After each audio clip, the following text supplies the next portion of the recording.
He's into the trees. He's going to show himself in the lane, though. They're going to continue to head over. They are going to see Seb make it out in time. They don't have a stun. Ana, can he get out as well? He can. OG will avoid that rotation from PSG LGD. FY is just so obnoxious there, following Seb for over a minute, just stalking him, trying to have his team come over. So that's about, a minute without Aegis being used for LGD. They have 2 minutes left, I would say, to capitalize on this Aegis. Oh man, looks like he is level the PL. Pretty much back to a 50-50.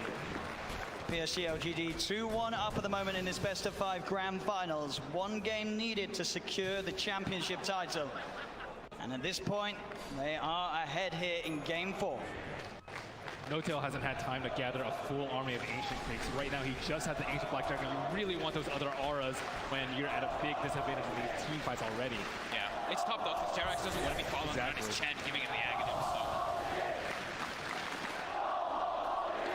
As Thompson, he does have a Lincoln Sphere picked up, and they should have the BKB finished on Seb too. So that'll give him a little bit easier time to get those Blink calls as he's been suffering to do so in the last few fights. And Somnus, I've Scotty picked up, about to be level 25 as well. Yeah, they just need a couple more minutes on the side of OG before they're ready to fight. Wait for the Aegis to expire. Seb, he's in, gets the call, the character's going to get FY, there with the snowball save. He's going to be fine, and now they turn to look towards the axe. The taunt's going to be out. Seb goes for the TP. They've got the stun to cancel though. Seb held back for now. Thompson trying to offer his best from the side to provide some sort of safety, as he will get Seb back. They're able to get Seb back to safety, and Thompson is running away. X-Nova's there with the wraparound, gets the slow off, gives the vision for the snowball. TP from No-Tail's coming in towards the shrine, but Thompson, he's trapped. That's twice in this series that X-Nova just comes out of nowhere. Like, he's just on a warding expedition, then he just ends up wrapping behind these people constantly. Perfect time. Perfect timing, and has the Senton creep to boot. And look at these deep wards that he's placed during that time that he was running around doing so. He now has full vision of OG. Yeah, he sees Ana farming these Ancients right now. Oh, Ana. FY just giving so much information for the team. He's got eyes on him. Get the punch on the wrong target, but the snowball pass will catch Ana. Ana, he's in trouble. The blood bright silence connects. He's got the Manta back up in a second, but can he really play his way out of this one? He cannot. Ana down for a minute and a half. Just having all this vision. And X-Nova throughout this whole tournament has had the best vision in every situation, even when you wouldn't expect it. They're just like, oh, they're fighting on the left side. They're not gonna have vision over here. But no, X-Nova always seems to have those prepared in every situation. And he has some incredible foresight to be able to have these wars that just lead to really clutch pickoffs. And Axe has not spent his money on BKB. He has the money, but he might be looking to save for buyback. We'll see if any of the buybacks do get forced out. Thompson's still dead for 15. Ideally, he doesn't buy back it. They may have to buy back on Ana. He's gone for 50 seconds. The split coming out from Chalice. He's ready to push in, look for the stun on No-Tail to hold back the Chen as the mid-racks are exposed. PSG LGD, 40 minutes in, able to open into the base and clean out this mid lane of racks. Still Ana holding on to that buyback. And they're going to keep going here. They really want to force this PL to come back here. Stun onto Thompson. He will blink dodge it. But another tier 3 tower falling incredibly fast. They really don't want to use it. Seb jumps in, gets the call onto FY. There's the buyback. The Cataclysm isn't enough to do anything. It isn't. PSG LGD still fighting strong. Thompson getting focused by Somnus. Seb taken down by Arme. The triple buybacks now out as Ana in trouble. He's pulled back for this one. The deafening blast onto the 3 of them. Knocks them back, but Ana gets focused. Seb! He's in with the call. He has the control onto the morphing Somnus. Now being chased by Thompson. Blinks in with the cold snap. The PL army's on top of it. They get Somnus too. As OG, they have to expend 3 buybacks, but they hold on to the top racks. Somnus now down for 2 minutes. No buyback available on this Bloodseeker. Yeah, he's 400 gold short of it. It's up in about 8 seconds. OG, they have to make so much happen here. They have to push out all their lanes. 2 of the side lanes are already going, but I think trying to get some kills here, like on FY here, would be very ideal. I mean, look how close to Brew is at 25. So close. With that primal split cooldown. Oh, Thompson, he sees it FY. He's used the snowball, he turns with the combo. FY with the self-fuels, but OG, they've surrounded him. Seb jumps in with the call, the blade mail. FY's gone. Instant buyback from FY. Still that scary, scary time for LGD. 75 seconds without Somnus. OG have the full 5-man pushing in all 3 lanes at the same time as they approach LGD's base. I don't even know if I get the head for this team fight. BR involved, but no blood take up to 60 seconds. This could be disastrous. He's got a full BKB on Seb as well. Chalice really wants to hit level 25 before he pops that primal split. So close. Just got to be careful, Seb. Looking for that blink initiation. Chalice is stepping back. Grabs, they give him the tome. He needed like 5 experience and they gave him the tome just to make sure that he gets it anyway. Just playing as safe as possible here. Looks like OG don't feel that the window is big enough for them to push in whilst this Bloodseeker's still dead. They'll back away. They can't count. They bought back 3 heroes. They weren't able to get any T3s, and there's no Roshan up yet. Big Daddy No-Tail's praying for a Rosh right now so they can get that refresher, but it's not going to be out. And maybe we'll dodge a bullet. At least they got a good amount of economy off that, right? Yep. It was up to a 15k gold advantage, and they chunked it down to 7. Same thing with experience. So they did get quite a lot out of that one, but they ideally wanted to get at least one of those sets of racks to get some momentum pushing in with those 3 buybacks used. Absolutely, it is this really scary moment of the game now for OG. We're about 5-6 minutes still without those buybacks available. If PSG LGD can find that one team fight, it could be the team fight to win TI in this window of time that they now have presented to themselves. Ana's gone full in for that butterfly too. As they pick up also an Aeon disc on Jeremy, so protected and DD did spawn, however, was killed. It's also pretty scary for Maybe right now. He only has a 5-second BKB, and he does a lot of damage and will get wrecked by the X-Blade Mail Call if he finds him, especially with his BKB now. There's not that many ways to stop him. It's just all about FY and Chalice, right? Just either saving or just getting into the midst of the fights and not allowing OG to get the picks. And the smoke, it's going to be dispelled. Let's get dispelled. He's in the trees, they're on the high ground, they've got the vision with the Shiva's covered, Anna's on his way over. They've got the snowball down, there's the counterplay, Seb jumps in, he's able to fight the call onto Chalice, but Chalice already got the BKB out. The Sunstride's going to be down onto FY, but FY will survive. Seb pots the BKB, he'll try and stand his ground, but Seb, he's going to go down. No buyback on the axe. As Jerax as well, surrounded by PSG LGD. The Eon disc will proc, but they'll fight through it. He has to buy back immediately. Look at these creep track by these 4 spirits. On the bottom room, they have no creeps in the mid lane. Sienna still holding on to that buyback on Jerax. But as Ben said, the creeps aren't here. It's backdoor. Can they breach through it? It's not looking like it right now. Maybe everyone hitting the same one. That creep cutting, is it enough to hold OG in the game? You see No-Tail's already running to just, he doesn't care. He's going to throw his life for this. He needs to just keep these creeps out of the base to keep that back door up. He doesn't care if he dies. Which he certainly will as they get upon him. They find his life. 1 minute now without No-Tail and without Seb. Thompson, Anna, and Jerax. The only 3 heroes that can offer their defense during this final minute, this final stand. Jerax is really trying to hold on to his buyback. As Chalice split of course up once again. They're finishing off this second set of racks. He's got the Cyclone holding Anna up in the skies. As this rack's on the top lane will fall, the melee rack's gone. PSG LGD playing this carefully. As they'll go down towards the bottom as well. Arme, doppelgangers, he's losing a fair bit of mana into the PL. Still able to shift back into that Morphling if needs be. As OG, they will lose that top racks, but they won't lose the game. PSG LGD are playing it safe. They know how close they are to victory, and they will not throw it away. And they know that the Rosh is probably respawning pretty soon, and it actually is up, so that is that refresher shard. They already have pretty much infinite primal splits up anyway, but they feel very confident here. They weren't able to de-ward that ward in the mid lane, so it looks like they are going for a Roach fake out. So Anna is on top of X-Nova. The Ghost Step's going to get the set. He's in. The call, the MP, the cannon, but FY is in. He's able to get the save off in time to keep this man alive. But it's not enough. Chalice is down. Buyback from X-Nova and Chalice. FY with the Invis. Somnus looking to get involved. Pots the BKB to get over the ice roll. They get on top of Seb. Seb's in trouble. Seb's gone. The axe down once again for 90 seconds. As now FY giving them the vision, but they see him. Got the doppelganger to jump away from the snowball. The snowball over to Thompson. The self-fuels. FY trying to buy time for the rest of LGD to come in. Again, up into the air. Arme straight on top of No-Tail. FY will fall. Arme looking towards No-Tail. No-Tail pops the hand of God, but No-Tail beaten down by Arme and Somnus. Chalice gets the primal split off as Anna. He's been left behind in Thompson. He's got to do something incredible in terms of the combo. Can he find the angle? Jerax coming in, keeping Anna alive. Anna with the doppelganger. The Deafening Blast comes out onto the 2 of them. Anna trying to go in, looking for the kill. Can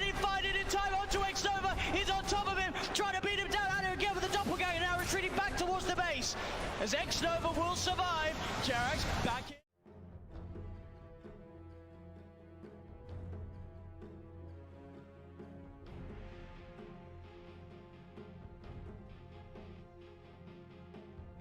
Ten seconds remaining. Radiant team ban. Dire team ban.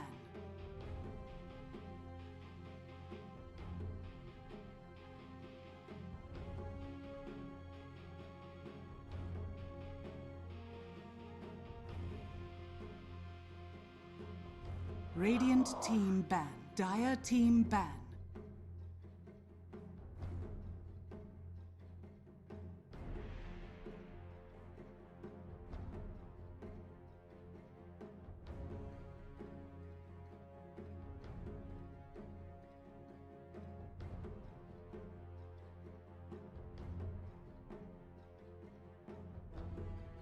Ten seconds remaining.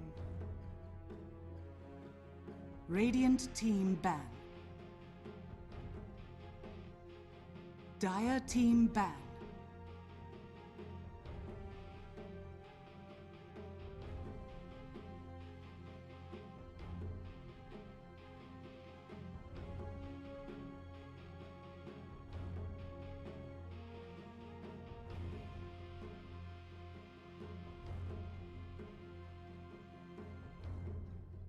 Ten seconds remaining.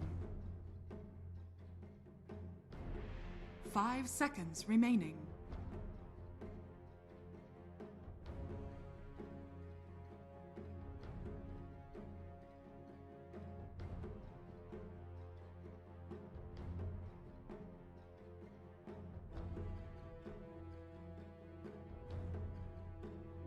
Radiant team ban. Dire team pick. Radiant team pick.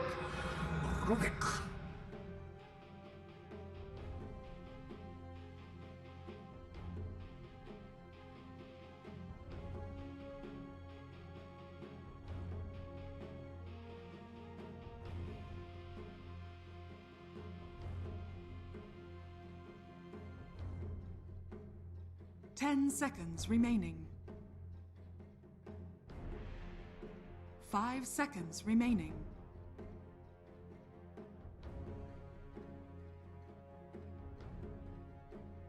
Radiant team pick.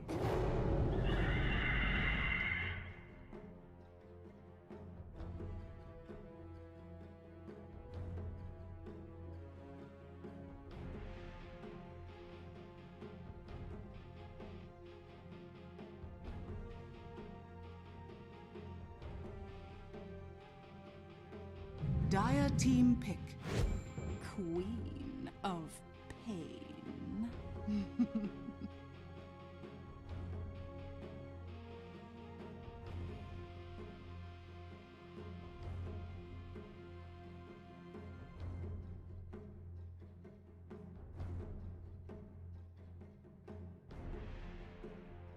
10 seconds remaining. 5 seconds remaining.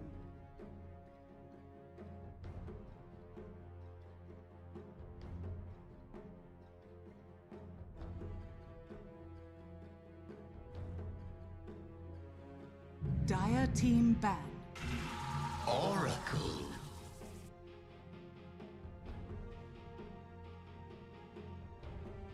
Radiant team ban.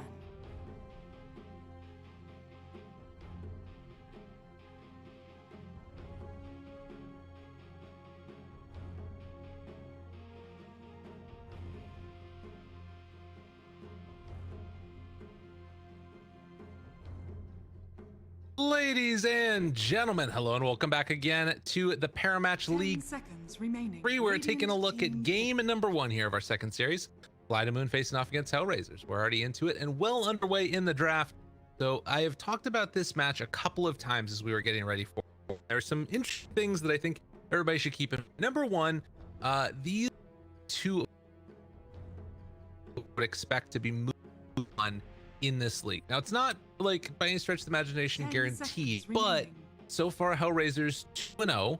They have 6 points. 5 Fly to Moon seconds have won their remaining. first match 1-0, but in general, just following this how well they've been able to play in general. I've been really impressed with them. I think Fly to Moon sort of playing at the top of the CIS leaderboard. And depending upon the day, it's either going to be Hellraisers, it's going to be Fly to Moon, or it's Artis Pro taking the cake. And this is a team estimate. They're very strong. So I want to see how they play. I want to see how it looks. Already a little bit of a different design to the draft than we're seeing in that last game. It was a Rubik first pick overall, which is normal. But then a Phoenix Queen of Pain opening. Fly to Moon. Queen of Pain has rapidly been I think across all regions, but definitely in the CIS one at the very least. First phaseable. And then Hellraisers themselves are going to be taking the Oracle afterwards. Tusk. While Fly to Moon, they'll look up the Tusk. Does look like we're already out to a hot. So cool things coming out already at the beginning. The big question now is, where do you go with the rest of this draft? Fly to Moon have great team fight, very strong laning to some extent, kind of a weird one. It's annoying to lane against, quite strong, but it's very volatile. Get on top of that Phoenix, you're going to be in trouble as the Phoenix. Rather, if the opposing team can get on top of you, you're going to be in trouble. There are some interesting little dynamics that you have going on here, where there isn't really that hero like a Tusk on Hellraisers to jump the Phoenix. You avoid a Rudum if you get a little bit. Got very nice Fade Bolt on Rubik in the midst of a dive. Heroes are already good at hitting the egg. Maybe you could build some type of a hero for Hellraisers that can go into popping that, and then all of a sudden something to think about, something to keep in the back of your mind. Let's see how it goes. As Timber Saw is going to be taken well. 5 seconds remaining. Okay, so another hero that's oriented towards strong pressure early, taking objectives by one map. Fly to Moon don't really have that tower hitter. They're kind of all in on which can be good. You know, I'd love to see it. Just get in there, wall somebody, drop the Sonic. I want to run this as support Queen of Pain. They've done that before. It would be the ultimate mix-up. Something that I think it was maybe it wasn't them. Maybe it was somebody ran support Queen of Pain specifically against the Timber. Like this revelation where, like, oh wow, you can actually win with this, because what ends up happening is like bring Timber just like barely almost able to kill him. Pain just sonic waves in his ear, and he. So that's watch. Not sure if they're gonna end up doing that or not. Dire team pick. Seems pretty bad this game. More single target burst damage to throw at the Timber Saw with the Morphling now. Also great at being able to find those back lines, the Oracle or the Rubik. It would put up a Tusk to a position 3 or a Phoenix 3. So it's probably unlikely happening this. It just sparked my memory remembering back to when it was Queen of Pain 5 against. 5 seconds remaining. Because like normally you don't anticipate that you can get that much damage at 5 hero. The only other one is like dead nowadays. That hero is. Radiant We'll have to wait and team see. back. Hellraisers, Poshka, gonna opt to take the PL next. Damage far from Fly to Moon has been getting in there and up one target. Walrus Punch, Morphling, Adaptive Strike, to some extent Waveform. I guess that's kind of AoE. And then Sonic Wave is AoE to a large extent, but the way that Quap tends to play, it's like trying to blow up that hero. Team ban. Maybe it's not so much. This actually does feel like a little bit of a weird PL game. I guess the biggest thing is Morph. They feel Morph. okay against the doppelgangers off spirits and then count on the egg. They don't have great ways to cover the egg. Puck is going to be banned. 10 seconds remaining. Last pick now for 5 seconds remaining. Hellraiser. What do they need to round draft? They've got early tempo, another hero to play with the timber. Somebody that can be active. Puck would have been a pick.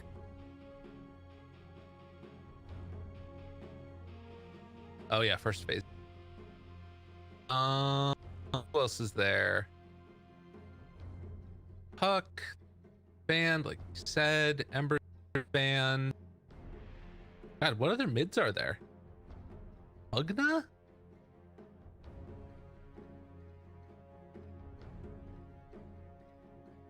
You could go gyro mid. That'd be kind of cool. I'd be super down for a gyro mid. Although then you're picking gyro into more. That's not good. Okay. What else is there? Something to throw the AoE down and just feel okay. Dire team pick. Weird, like an Radiant Underlord team mid or something. Admiral Kunkka. Okay, yeah, Kunkka. That makes sense. Kunkka's like the stock standard approach. I just need to have the hero list up open. So Kunkka's taken. Damage mitigation, and then on top of that you have Aura there. 10 seconds Dying on the hell. Need more 5 sustained seconds damage. remaining. Fly to moon now. Picked. Shadow Fiend? Shadow Fiend sounds kind of hype. Oh wait, no, you have to do an off. Ooh, offlane Nyx. Yes. Pick a lot. Choose your hero. Okay, so they are switching it up. And Murph, as to be expected. Fly, Iceberg, Monkey King, and we're doing offlane Queen of Pain. That even good? What are they gonna do? How is this gonna work? The hell is your plan, General? General's a madman. I love General. General is like a very fun player to. I can't lie. I think that he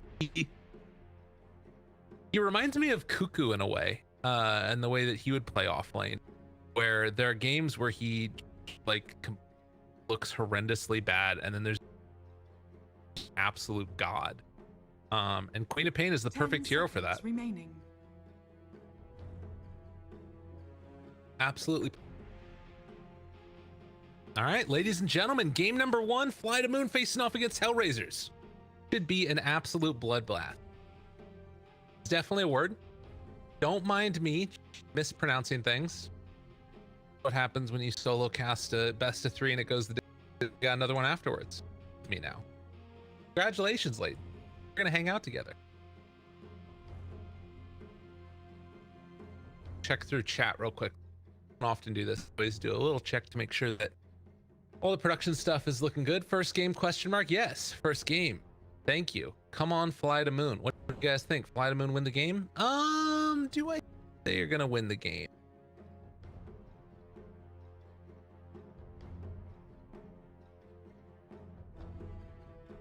Yes. I think Fly to Moon are gonna win. And X factor to me, that their opening pick of hasn't really been addressed. Have an egg.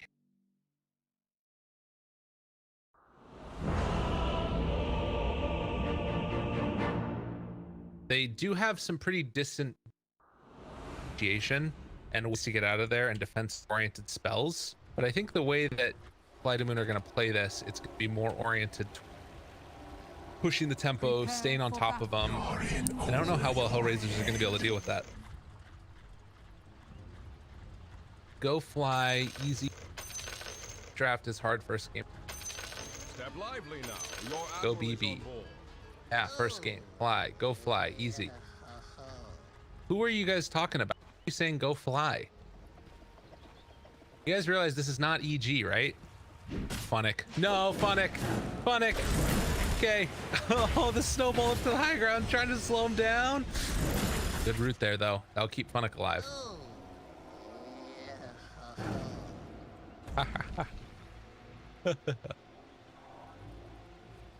I like what I see. Now, do you, V-Tune? Tell me about it. 30 seconds feeling? to battle. Are they really going to come and try and contest this? I know you don't want to take lift here if you're Rubik. They're going to get both? Wait, they might end up with 3. What's this wraparound? What is happening? Why is he just up here on Funnick? Oh, he had to regen.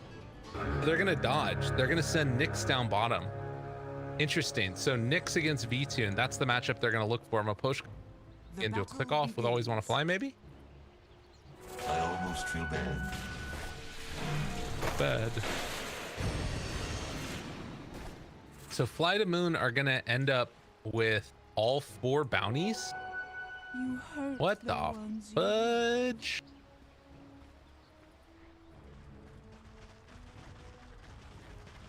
Oh, Always Want to Fly. That's what they're talking. 4 bounty runes. Not a bad start. If I do say so myself. Not a bad start at all. But then they get this matchup of Nyx versus V-Tune. So this is the price that they're paying, right? They are saying it is worth it enough for us to have matchup of V-Tune versus Nyx to lose 4 bounty runes. That is what they are paying. That the cost of them getting this matchup is the 4 bounty runes.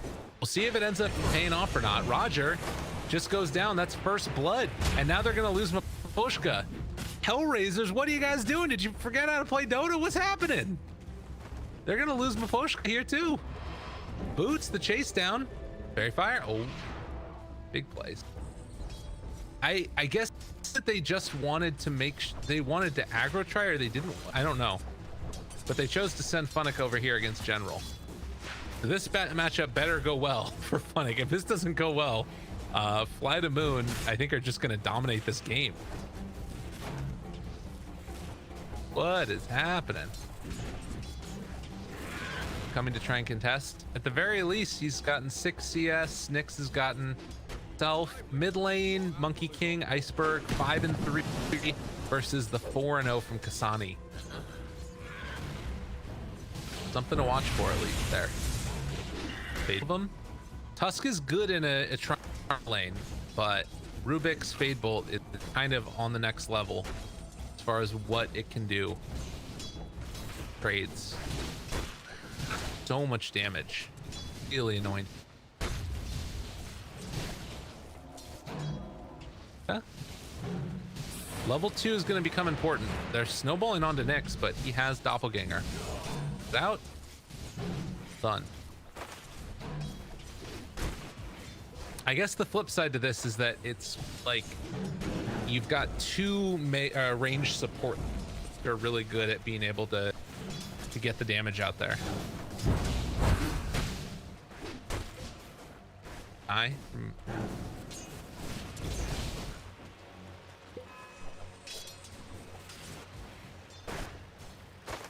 Look at him.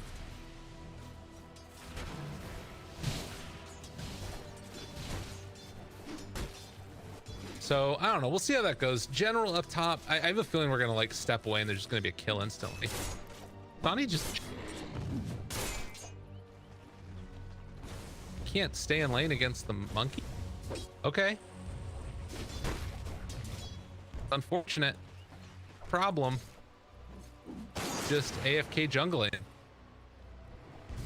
Tonka.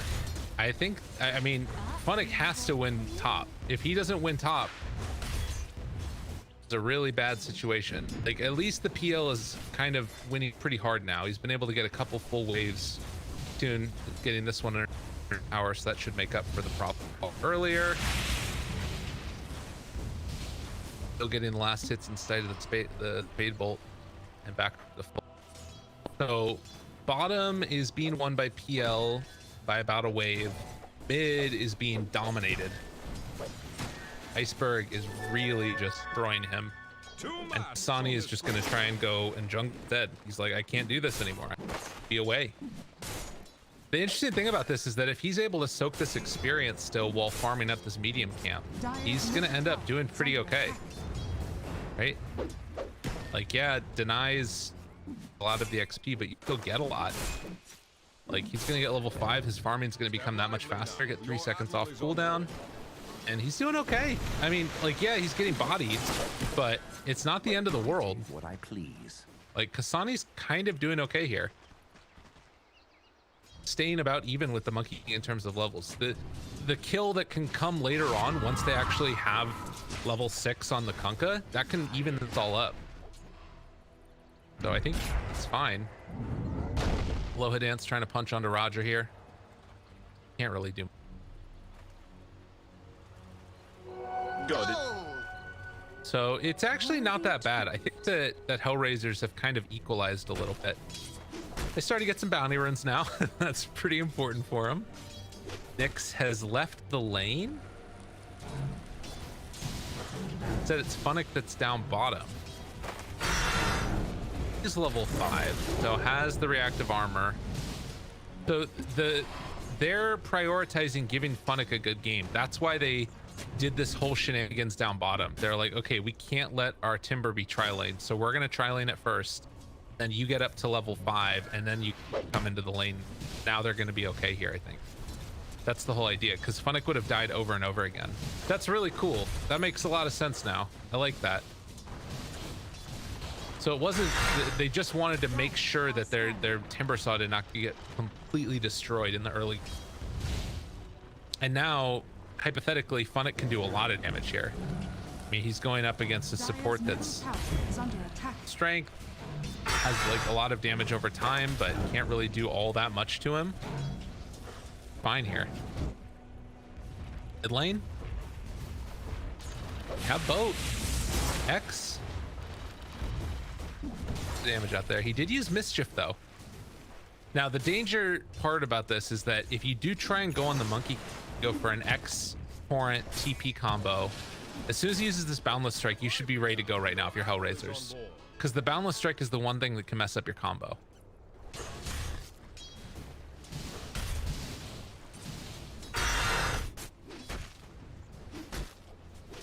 Like they're not gonna opt for that move.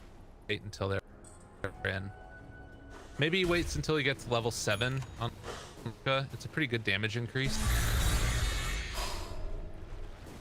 1,000 gold lead already for Fly to Moon, but it's not really that much to write home about. I think that they're pretty okay with this.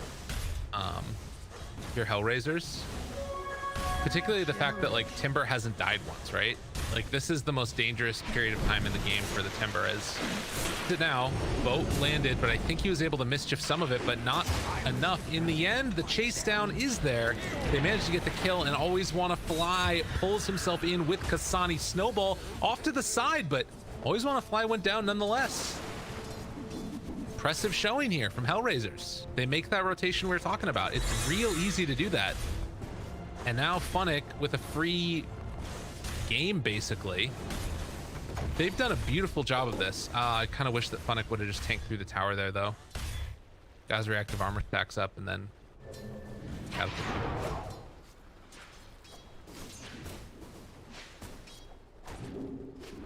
station backing away. Nyx getting ran at.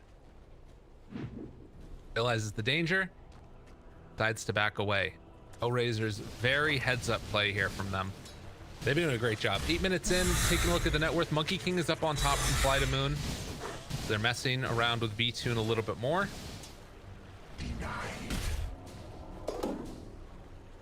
Timbersaw's on the bottom of net worth with the Queen of Pain, but it's all still very even. Towers taken yet? Is anybody really behind in level? They're all pretty even. It's been a very even game. They've done a great job of nobody getting blown out yet. This is kind of what you would expect from two top tier teams, right? This is giving me like even more CIS Dota. The fact that you've got these two teams, like this shouldn't be a blowout for either side. It's actually looking close. Like actually watching Dota here. A lot of these other ones have just been like disgusting blowouts. where I'm like 10 minutes into the game and I'm like, well, it's basically over, but we have to wait 40 minutes. No, this one, You're in over your head. Fly almost goes down there. Have stick charges. The Chakram going to land? No. Nice play. Back away from Chakram. That's playing it on such a knife's edge. General shows up, tries to get inside there to keep Aloha Dance from getting gone on. Yelled at really, really loud. Or just punch him. Yeah, why not? Boundless Strike not quite going to connect there onto the Kunkka. They had vision of him the whole time because of this board placement. But the 10-minute mark, 2-2, they're going to be able to claim the bounties. Aloha Dance gets one, the boat immediate in answer. Aloha Dance getting chased around Kasani. If he sticks around too long, he's going to go down, but showing up coming from Funnick. Tries to turn this. The Timber Chain forward kills off Tusk, but there is no follow-up afterwards for the Queen of Pain.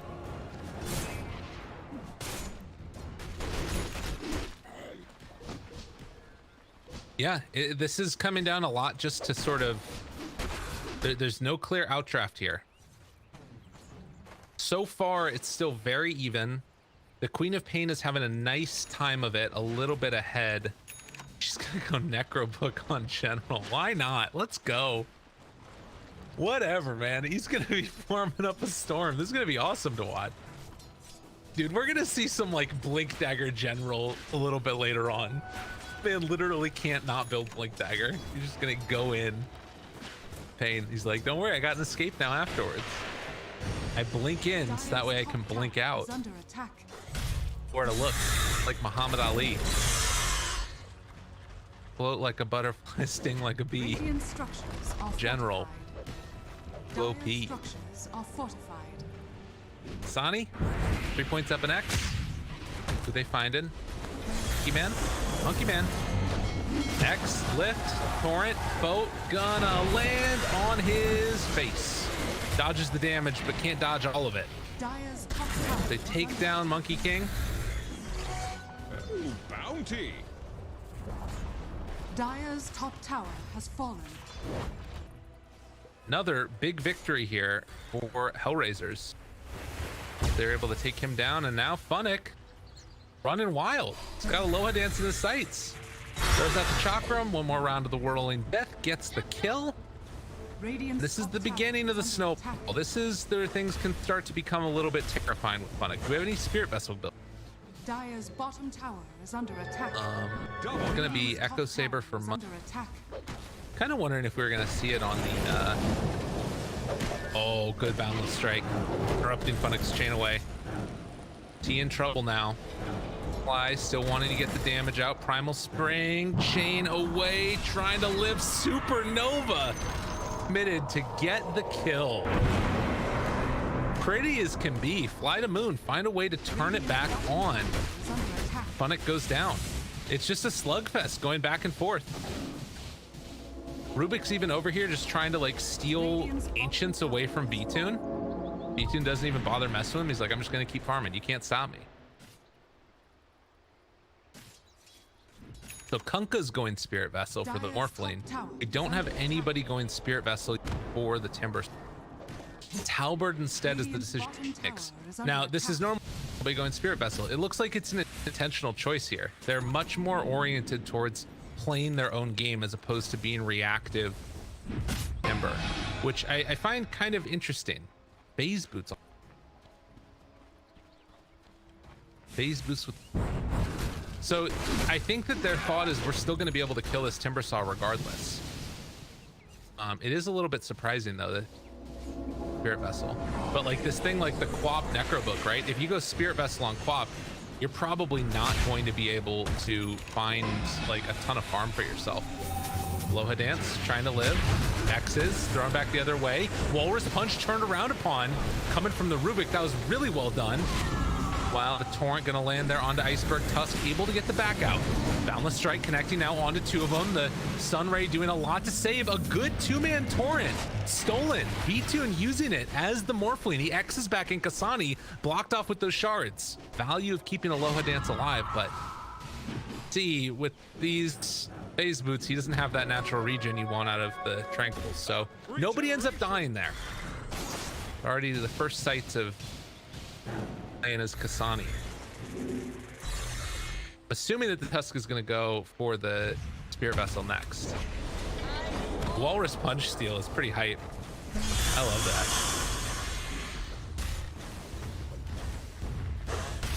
The right click.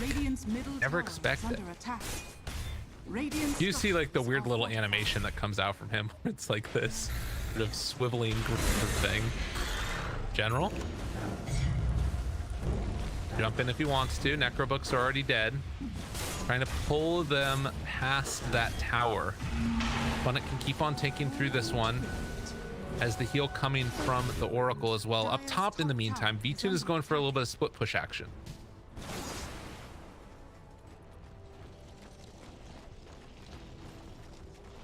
At Halberd. Roger scouts out V2.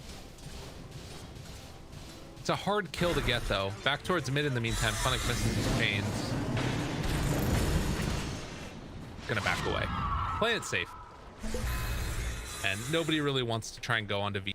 It's the no rush 20 minutes type of Dota 2 that we're seeing right now. But a 2,000 gold lead by virtue of better map movements feels like, and this Queen of Pain that can get some pretty good farm on. I guess the biggest thing is just Oracle hasn't been able to creeps at all. Poshka's just sort of been trying to chill, partying that type. Good vision placed down over here. On Nyx. Can they blow him up in time? Walrus Punch control. Nyx under fire is going to back away. Oh, they got the Spirit Zone, but the last second save with the false promise and the Fate's Edict. Oh, what a value save. Wukong's command in the midst of all of it. He drops down to the low ground. Supernova up on the high ground, trying to control it. It is going to be killed off though. Stop the right click's damage onto it. And now Fly to Moon, they've extended too far. Iceberg gonna be punished. Boundless Strike already used. Tries to count up as high as he can. Sonic Wave out, but dodges it. Nyx able to go for the outplay. Iceberg is going to drop to the Torrent. Right click damage coming through. Roger ends up falling. General trying to make his best play out. Best play in the end is just to blink away. Funnet trying to chase Chakram. Gonna land for the moment. Get the final touch for the kill.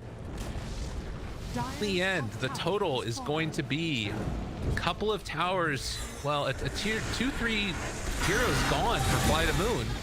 Managed to at least get the tower. Unfortunately, they lose V-Tune on the way out, and that one really hurts. Outplay with the pullback there on the Torrent too. That was really nice. So final tally, 4 heroes for 1, but they did manage to take this top tier 2. And with the way that kills matter less and less, I'm beginning to feel like that's okay again for Fly to Moon. I don't know, Hellraisers are playing under a clock, I think, to some extent. Yes, Peel can carry you late game. He's going to be terrifying no matter what. You kind of have some answers for it. General in particular, as the levels go up, will be more problem. Nyx, they find him.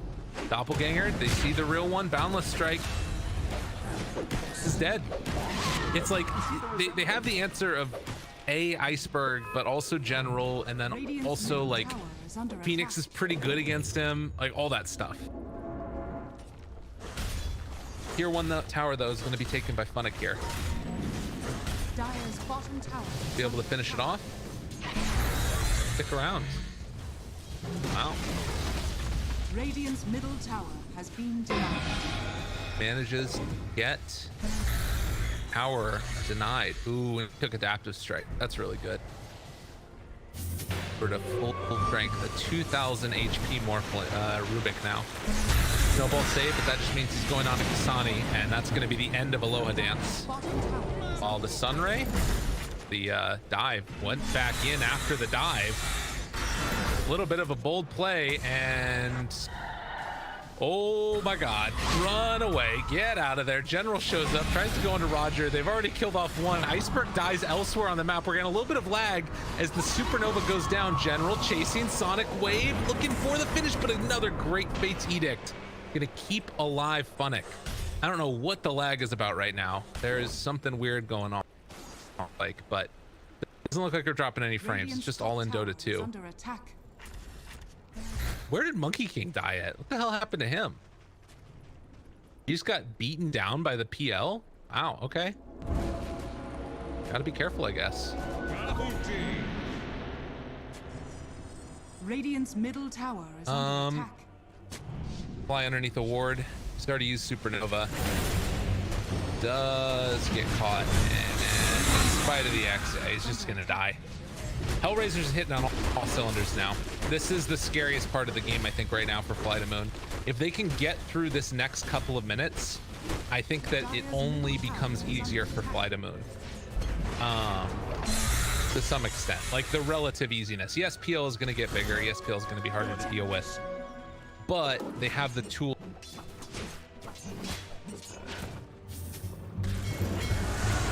Iceberg caught.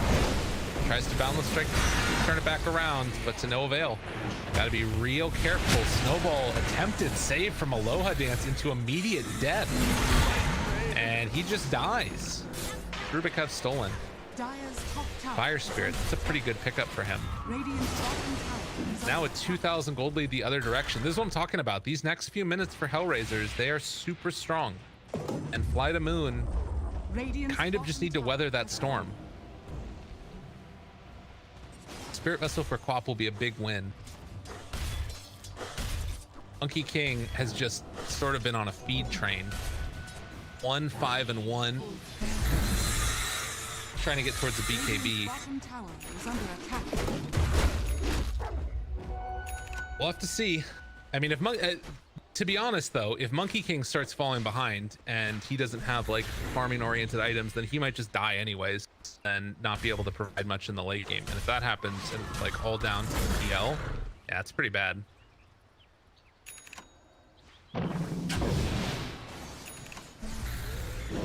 How's Morph doing? Manta, he's going to fuse one. He's going to be switching into the PL, I think is his goal. Doppelganger and then sending his illusion.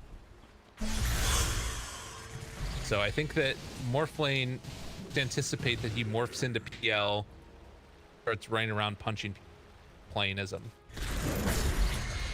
Less illusion, which is sort of weird. Scepter lift up. Good blink away. That was real close. Aloha Dance had him for the snowball save. I think he's snowball right here. Yeah, good call. So both.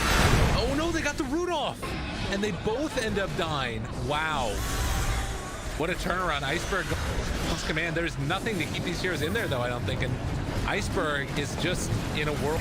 He's just probably dead. They're gonna kill off this Monkey King. I don't think they need to stop. Like, there is nothing stopping them from just chasing here. Funnick's going in. Oh man's got him. Dual Scepter catch. Whirling Death kill. And they're on top of E-Tune. Like, they are just balls to the wall, all out aggression from Hellraisers inside their base. And there's just nothing that Hellraiser, or nothing that Fly to Moon can do to stop this.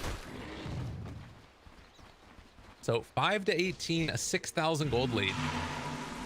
And like we talked about, if you can get through this time for Fly to Moon, things look brighter on the other side of it, but it's starting to all pile up now.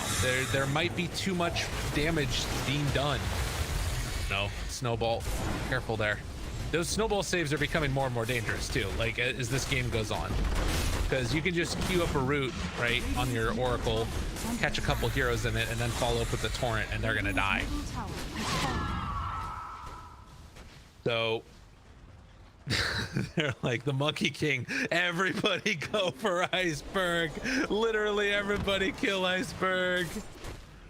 5 of them are up there, ready to go in. Radiant are scanning. Morphav.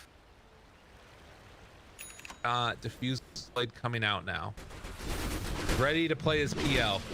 We're doing it. Let's see what happens. X. The back lines, they don't know he's here. Bottom now. Doppelgangers immediately. Turns into PL. Now gonna try and chase somebody down. The egg up on the high ground. Sonic wave to push him back. Snowball. Stun. Is it gonna pop? They managed to get the stun onto all of them. But Poshka didn't have the false promise afterwards. Stolen Sonic wave though. Throws back the other direction. Funnick under fire. Gonna be able to get that Yule's off. Chasing forward. Shards block off. Getting the kill. Now over to the side here. Iceberg. Boundless strike, waiting for his moment, looking for his opening. They call off the charge as the buyback came from the Oracle. They don't have Timbersaw, but they're still willing to play aggressive. So really heads up play there. Morph manages to get the PL illusion, runs right onto Miposhka, beats him down, and they win the fight because there's no false promise and the egg ends up going off. Really good stuff there. The Tusk also getting the snowball stun, however brief it was. I would really love to see like Abyssal Blade picked up at some point, Iceberg, but he's got his BKB now, so like that was probably one of the harder fights that they're going to take for the next few minutes. I think it gets a lot easier now, at least for the next couple of minutes, because BKBs are going to be. But then the next big question is how do you deal with PL when he gets like Bash or Abyssal? So I think these next few minutes you're stronger on Fly to Moon. Well, I don't know if you're stronger, but you're more capable of taking a fight than you were. Spirit Vessel, Necro Books, good and well. Nick. Front and center, throwing out the chalk drum. Oh hey, how you doing? Bonnie, X. The Yules. Get the Yules. Real bad. Snowball save, turn around, another egg onto all of them. Chains, he misses it. Funnick. Oh man, this ain't the time for that. He'll get it the second time, but interrupted. So they kill off the Rubik and the Timbersaw. The general needs to queue up a Yules here. Or BKB maybe, just straight BKB. Right into the pit. Fly to Moon, recognizing their window when they are strong, immediately taking advantage of it, going for the fight in the river, able to win that one emphatically, then take an objective off of it in terms of Roche.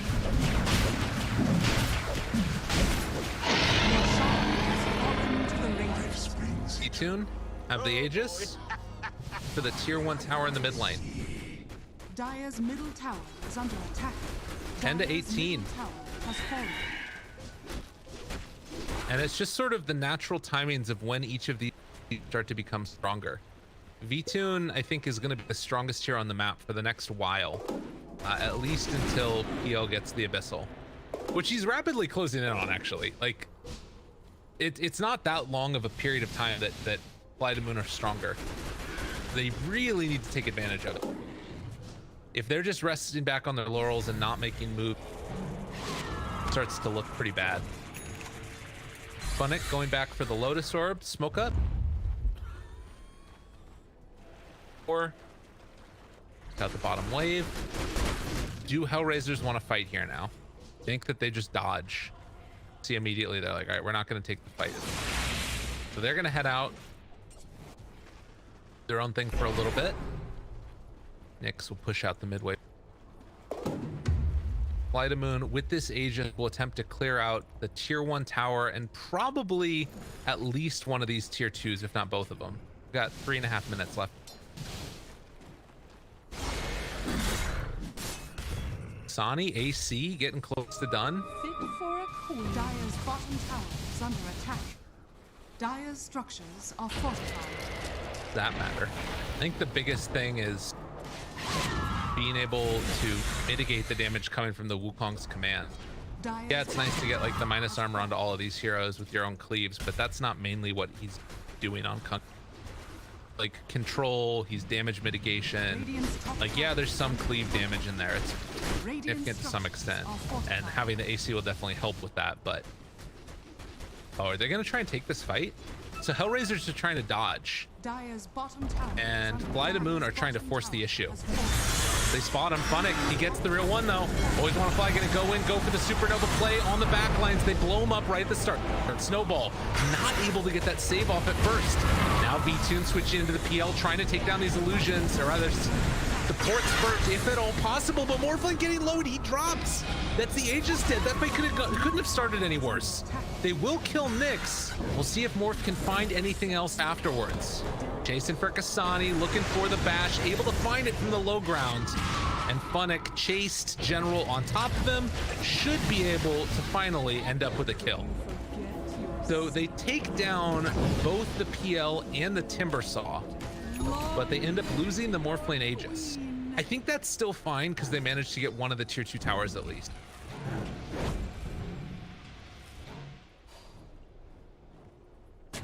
Now 12 to 19, 1,000 gold lead for Hellraisers. The lead has dwindled bit by bit by bit, and you could see just how quickly the PL got completely destroyed. I'm not sure if you guys hear my dogs in the background. They're very upset. Play a game with me. I'm sorry. Please don't make me feel bad. 30 minutes. Outposts, both of them controlled by the Radiant. Got it. Little chunk of experience there. 550. That's what happens when you win those fights, right around that time period. Next set of items are also coming out now. We have Orb of Destruction, Clean Charm for the Pain. I think the Orb of Destruction's better, especially if he's playing as the Bell here has Mindbreaker. No Paladin Sword. That's like the broken item, I think. Here.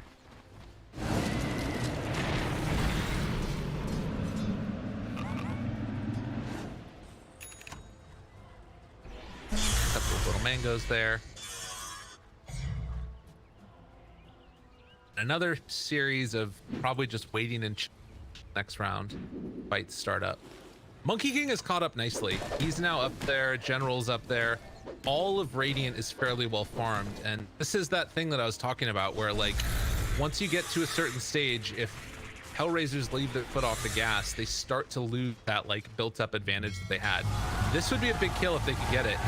General does not have any, like, way to outplay him here. Just done. This is the downside to playing this as the Queen of Pain, right? Especially against a Kunkka. She has no defensive items. There's just nothing. It's Necro Books, Spirit Vessel, and then a Plate Mail. And it's like, no Yules, there's no B.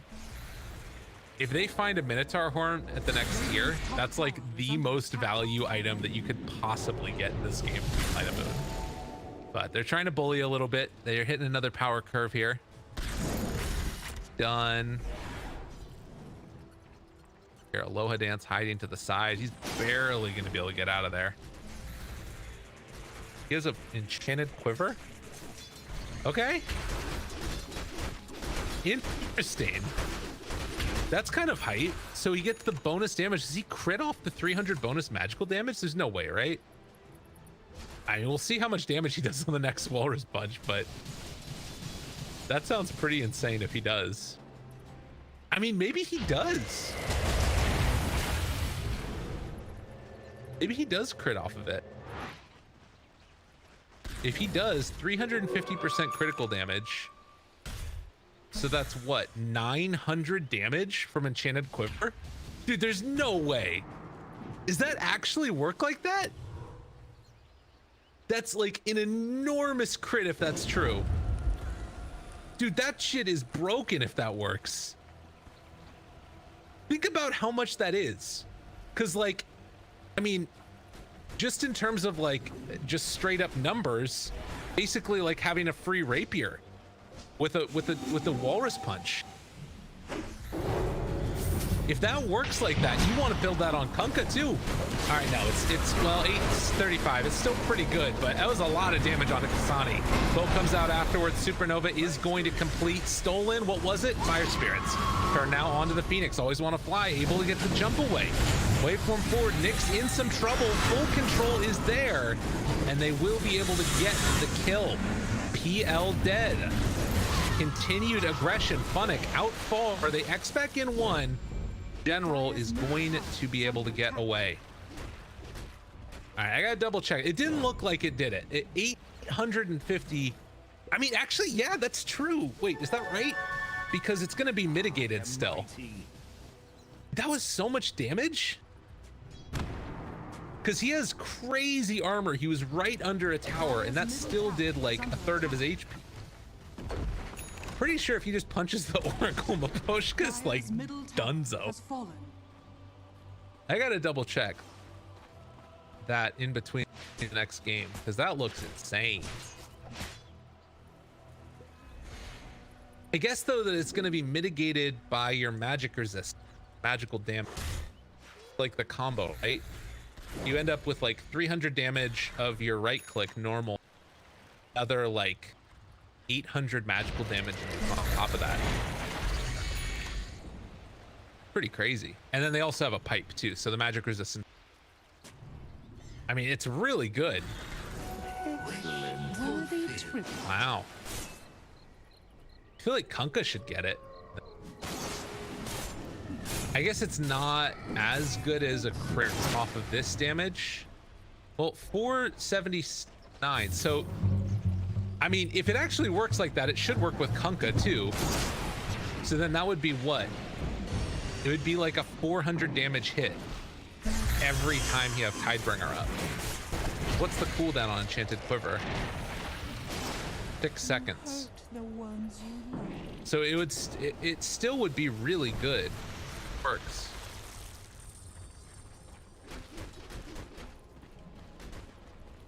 Pretty neat. 3,000 gold lead now for Fly to Moon.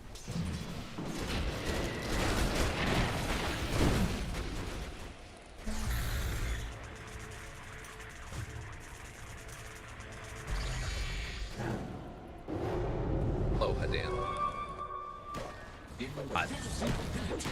Iceberg now has a Mjolnir. I don't know. I just like, I feel like I look away for a little bit and suddenly this dude is like incredibly farmed, the 4th highest net worth in the game, and just like way up there. Granted, he's still like pretty far below. Is Kunkka gonna go Ags? Good Ags game. Didn't go the Torrent Talents. It doesn't feel as nice to go Ags. Like it. Funnick is going away from there.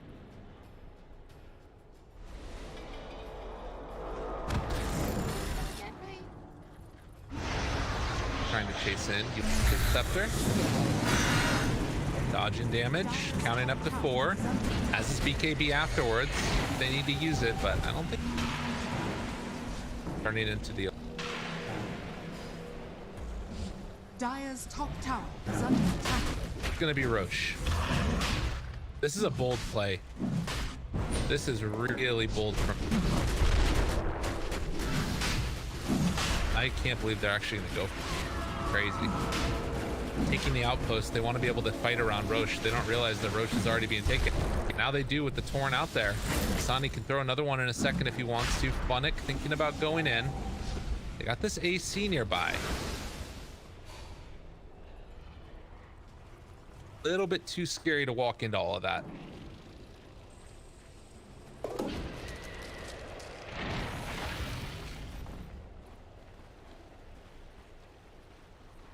Chaco, next tier of items are coming up now.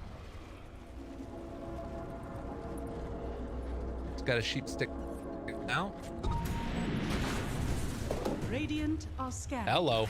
Hello. Get it quick. Get it while it's hot. Who's gonna get it? Nyx gets it. Dude, don't let Nyx get it. You guys let Nyx get it? Y'all are crazy. Oh, but the supernova down. And now the Wukong's command on top of it. It's gonna pop. Funny. Nick Timber Chain again. Dude, he's missed like 8 Timber Chains. Nyx still has the DD, but they managed to bring down the Timber. And now the jump in. They gotta go. They absolutely just have to go. But it's not gonna come quickly enough.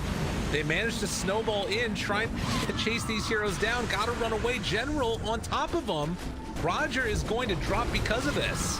blinks in, able to dodge the telekinesis, but eventually they'll lose the Rubik, and now the push is coming. And how do you stop this? A 5,000 gold lead. Looking oh so good right now for Fly to Moon, as they are going to on the mid lane. They have enough burst this. Maybe if you go in and like, maybe you buy a Shadow Blade right now for Kasani. That's like the only thing I can think of. Shadow Blade, and then try and like hit V-Tune as Maposhka does a Purifying Flames. Because like this right here, he's gonna go up to high enough strength that he's not gonna die to it, right? Man, he's gotta be careful here. That's scary. He needs more damage. I think that this Rax is just... As the Rax goes down, Fly to Moon, retreat away, get back home. Showing for a second, he does get the Satanic finished. Butterfly done on Morphling though. I love how he just like has the Skull Basher. He's not even keeping in his inventory. Like, I don't want that. That was a mistake. Morbid Mass too, and overrated. Waveform in, turns into one. No, lift up, still there in the Rubik, trying to blow up the Phoenix. Saved yet again, has the Supernova afterwards, pops it right out of the get-go. Hellraisers trying to do the best that they possibly can to escape. Nyx is going to be able to back out of their Manta style, but look at the damage coming in. He just didn't have a chance. No answer at all. Such simple minds, giving it back to V-Tune one time again. Why not?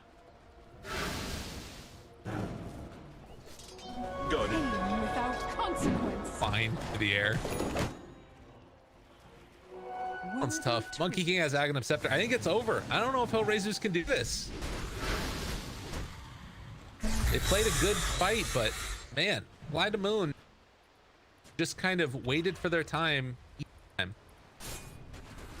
Now are such attention. V-Tune taking some of that DOT is going to get caught by the Torrent. Spirit Vessel on him, but the Lotus Orb comes out afterwards. In and tall up on the high ground. Got the heals coming in. Waveforms through. Has the gen coming from the Morbid Mask as well. They've got some more damage here. V-Tune Manta's barely able to live through that one. Their Adaptive Strike throws onto Funnick. He's going to back out yet again. Fly to Moon if they need to. Let V-Tune another time, or just let him right click for a little bit.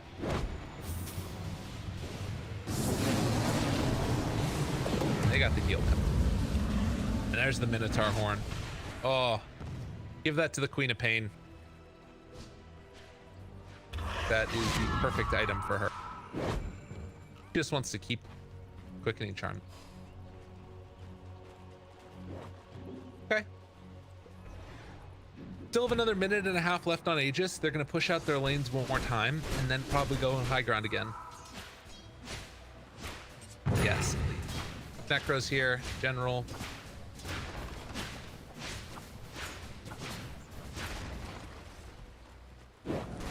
Right now, if you're Hellraisers, this is the right move. You have to move out and try and make something happen, because you saw Queen of Pain on the lane. You have to try and find a kill here. Dual Scepter lift up, finding the Phoenix, always want to fly. Warrant afterwards, lift coming, chase in, and the big boys have come here to play. They got eyes on this Rubik. Roger going to be killed off. Stay frosty. One big old punch from him. I want to see how much damage that was. A lot of damage. Creeps go high ground, so too will Fly to Moon. PL is cutting the wave over here, but both of the other lanes are pushing in, and repair kits will not be enough to save them at the moment. Iceberg punching into this, General also hitting it, going to be torrented, pulled back in, but absolutely fine on this Queen of Pain. Nyx, hoping to farm, wants to get to level 25, but it's not going to happen quickly enough. The wave is pushing in up top. Virtue of that Queen of Pain earlier, and one last lane. Gain control over. It's a Rapier queued up from PL, but he is 3,500 gold short. Iceberg just going to drop the Wukong's command. Lotus Orb on top of him. He needs to, he can pop the Minotaur horn, and then his BKB. But it is going to be tier 3 tower down, and to be Rax as well. Rubik's stolen the Wukong's command, but it's the most Pyrrhic of victories. As Iceberg Abyssal, okay, controls their snowball save though, pulls him out. Gonna keep him alive. Iceberg turns, eats the cheese, Sonic Wave down. Another Wukong stolen, but it's not nearly enough. Always want to fly. Going to be able to get his stun off, chasing back damn near into the fountain. Nyx is barely to be able to live there, but with their eyes on the barracks, Flydamoon closing this one out. Snowball on in, Funix stomped down. And from the Oracle, Hellraisers not willing to give up, not willing to call GG. So they feel like they still have a chance. Never mind. Nyx ends up going down and he immediately GG's out afterwards. So Flydamoon able to take it 1-0 over Hellraisers to start their 1 kill up and their 1 game up. Impressive showing. We have to wait and see what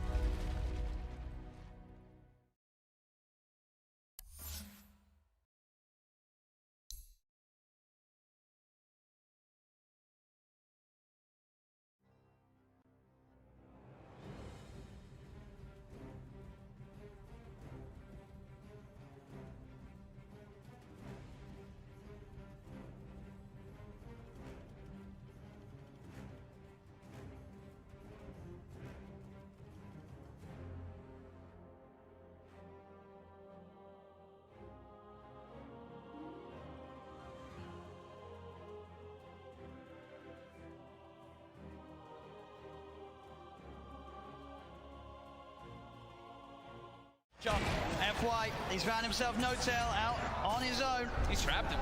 There's No-Tail. Is he going to get any sort of backup? No, he's not. There's 3 still dead on OG.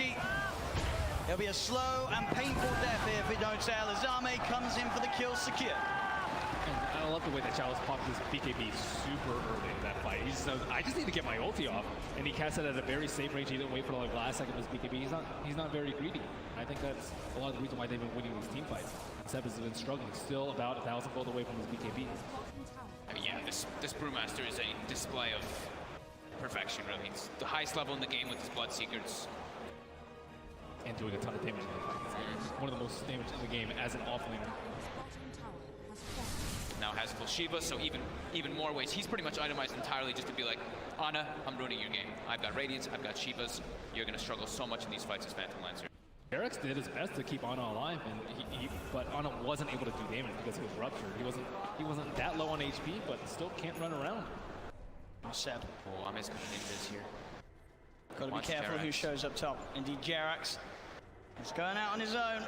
He doesn't expect Zame to have this invis rune. And Zame will show himself. Jerax goes across, but Somnus is there. Somnus is not messing around rupturing. No mercy.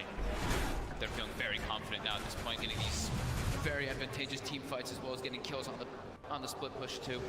Thompson though, we'll find X-Nova. Seb, and as well. Between the two of them, they'll take down the support edge. FY's going to come in though. He hasn't got anyone else with him at the moment. It is just FY, so just playing around with Seb. He has no help around at all, and he's still just making Seb's life miserable. He's just toying with him. He's just making him not be able to come back. Look, they're already starting to rotate this Brewmaster and Bloodseeker too, and FY, he's ready to look for Seb. Seb's got to get out. Oh, Seb. As indeed, FY, the patience, keeping that control on Seb, buying time for Chalice to come in. Ana is going to look towards the Tusk. Chalice is now there, does have Primal Split available if he wants to look to take this fight. Somnus coming in as well. As Ana, Seb look to hide in the trees. Can they get out of it? Ana's got a TP available. He's into the trees. He's going to show himself in the lane though. They're going to continue to head over. They are going to see Seb make it out in time. They don't have a stun. Ana, can he get out as well? He can. OG will avoid that rotation from PSG LGD. FY is just so obnoxious there, following Seb for over a minute, just stalking him, trying to have his team come over. So that's about, a minute without Aegis being used for LGD. They have 2 minutes left, I would say, to capitalize on this Aegis.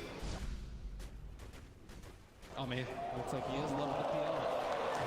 Pretty much back to a 50-50. PSG LGD 2-1 up at the moment in this best of 5 grand finals. 1 game needed to secure the championship title. And at this point, they are ahead here in game 4. No-Tail hasn't had time to gather a full army of Ancient Crates. Right now, he just has the Ancient Black Dragon. You really want those other auras when you're at a big disadvantage in the team fights already. Yeah, it's tough though, because Jerax doesn't want to be following around his Chen, giving him the Aghanim, so. As Thompson, see, he does have a Lincoln Sphere picked up, and they should have the BKB finished on Seb too. So that'll give him a little bit easier time to get those Blink calls as he's been suffering to do so in the last few fights. And Somnus, full I've Scotty picked up, about to be level 25 as well. Yeah, they just need a couple more minutes on the side of OG before they're ready to fight. Wait for the age to expire. Seb, he's in, gets the call, the character's going to get FY, there with the snowball save, he's going to be fine, and now they turn to look towards the axe. The taunt's going to be out, Seb goes for the TP, they've got the stun to cancel though. Seb held back for now, Thompson trying to offer his best from the side to provide some sort of safety, as he will get Seb back. They're able to get Seb back to safety, and Thompson, he's running away. X-Nova's there with the wraparound, gets the slow off, gives the vision for the snowball. TP from No-Tail's coming in towards the stride, but Thompson, he's trapped. That's twice in the series that X-Nova just comes out of nowhere. Like, he's just on a warding expedition, then he just ends up wrapping behind these people constantly. Perfect time. Perfect timing, and has the Senton creep to boot. And look at these deep wards that he's placed during that time that he was running around doing so. He now has full vision of OG. Yeah, sees Ana farming these Ancients right now. Oh, Ana. FY just giving so much information for the team. He's got eyes on him. Get the punch on the wrong target, but the snowball pass will catch Ana. Ana, he's in trouble. The Blood Bright Silence connects. He's got the Manta back up in a second, but can he really play his way out of this one? He cannot. Ana down for a minute and a half. Just having all this vision. And X-Nova throughout this whole tournament has had the best vision in every situation, even when you wouldn't expect it. They're just like, oh, they're fighting on the left side. They're not gonna have vision over here. But no, X-Nova always seems to have those prepared in every situation. And he has some incredible foresight to be able to have these wars that just lead to really clutch pickoffs. And Axe has not spent his money on BKB. He has the money, but he might be looking to save for buyback. We'll see if any of the buybacks do get forced out. Thompson's still dead for 15. Ideally, he doesn't buy back it. They may have to buy back on Ana. He's gone for 50 seconds. The split coming out from Chalice. He's ready to push in, look for the stun on No-Tail to hold back the Chen as the mid-racks are exposed. PSG LGD, 40 minutes in, able to open into the base and clean out this mid lane of racks. Still Ana holding on to that buyback. And they're gonna keep going here. They really want to force this PL to come back here. Stun onto Thompson. He will blink dodge it. But another tier 3 tower falling incredibly fast. They really don't want to use it. Seb jumps in, gets the call onto FY. There's the buyback. The Cataclysm isn't enough to do anything. It isn't. PSG LGD still fighting strong. Thompson getting focused by Somnus. Seb taken down by Arme. The triple buybacks now out as Ana in trouble. He's pulled back for this one. The deafening blast onto the three of them. Knocks them back, but Ana gets focused. Seb! He's in with the call. He has the control onto the morphing Somnus. Now being chased by Thompson. Blinks in with the cold snap. The PL army's on top of it. They get Somnus too. As OG, they have to expend 3 buybacks, but they hold on to the top racks. Somnus now down for 2 minutes. No buyback available on this Bloodseeker. Yeah, he's 400 gold short of it. It's up in about 8 seconds.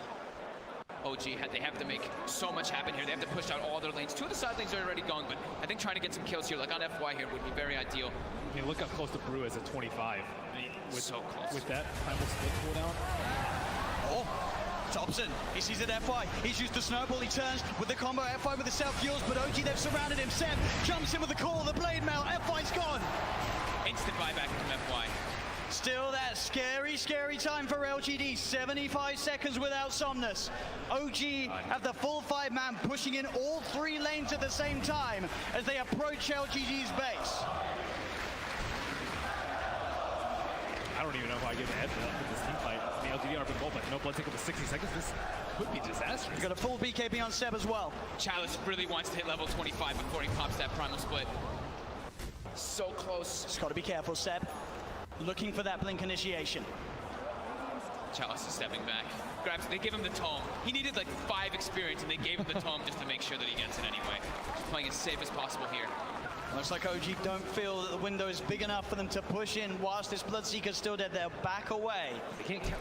They bought back 3 heroes. They weren't able to get any T3s, and there's no Roshan up yet. Big Daddy No-Tail's praying for a Rosh right now so they can get that refresher, but it's not going to be out. And maybe we'll dodge a bullet. At least they got a good amount of economy off that, right? It was up to a 15k gold advantage, and they chunked it down to 7. Same thing with experience. So they did get quite a lot out of that one, but they ideally wanted to get at least one of those sets of racks to get some momentum pushing in with those 3 buybacks used. Absolutely, it is this really scary moment of the game now for OG. We're about 5-6 minutes still without those buybacks available. If PSG LGD can find that one team fight, it could be the team fight to win TI in this window of time that they now have presented to themselves. Ana's gone full in for that butterfly too. As they pick up also an Aeon discount Jeremy, so protected in O. DD did spawn, however, was killed. It's also pretty scary for Maybe right now. He only has a 5-second BKB, and he does a lot of damage and will get wrecked by the X-Blade Mail Call if he finds him, especially with his BKB now. There's not that many ways to stop him. It's just all about FY and Chalice, right? Just either saving or just getting into the midst of the fights and not allowing OG to get the picks. And the smoke, it's going to be dispelled. Let's get dispelled. But he's in the trees, they're on the high ground, they've got the vision with the Shiva's covered, Anna's on his way over.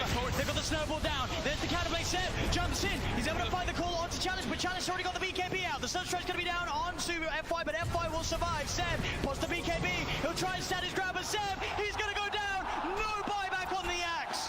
As Jarex as well, surrounded by PSG LGD, the Eon disc will proc, but they'll fight through it. He has to buy back immediately. Look at these creep track by these 4 spirits. On the bottom rune, they have no creeps in the mid lane.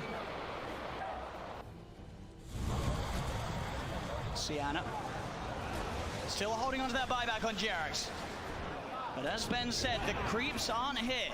It's backdoor.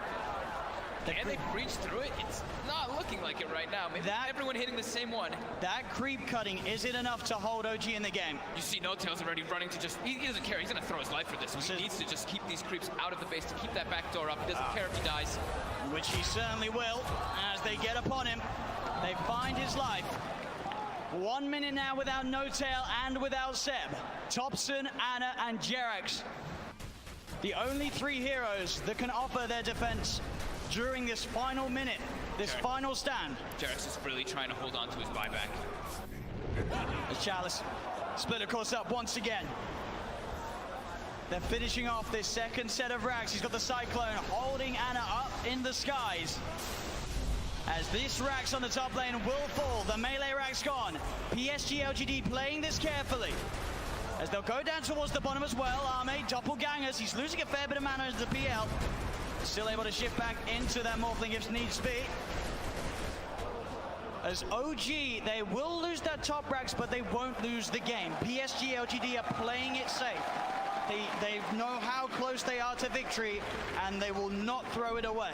And they know that the Rosh is probably respawning pretty soon, and it actually is up, so that is that refresher shard. They already have pretty much infinite primal splits up anyway, but they feel very confident here. They weren't able to de-ward that ward in the mid lane, so it looks like they are going for a Roach fake out. Anna is on top of X-Nova. The Ghost Step's going to be the set. He's in. The call, the EMP, the cannon, but FY is in. He's able to get the save off in time to keep this man alive. But it's not enough. Chalice is down. Buyback from X-Nova and Chalice. FY with the Invis. Somnus looking to get involved. Pots the BKB to get over the ice roll. They get on top of Seb. Seb's in trouble. Seb's gone. The axe down once again for 90 seconds. As now FY giving them the vision, but they see him.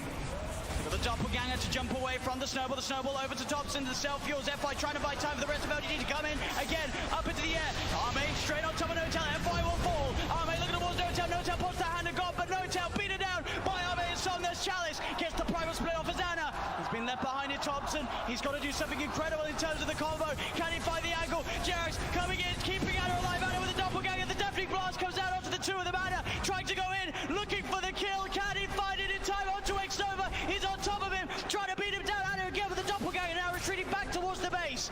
As X-Nova will survive. Jarex back in, the combo, meatball down onto Chalice, but Chalice is so tanky. Pops the Shiva's gone, he's on top of Jarex. Jarex is gone.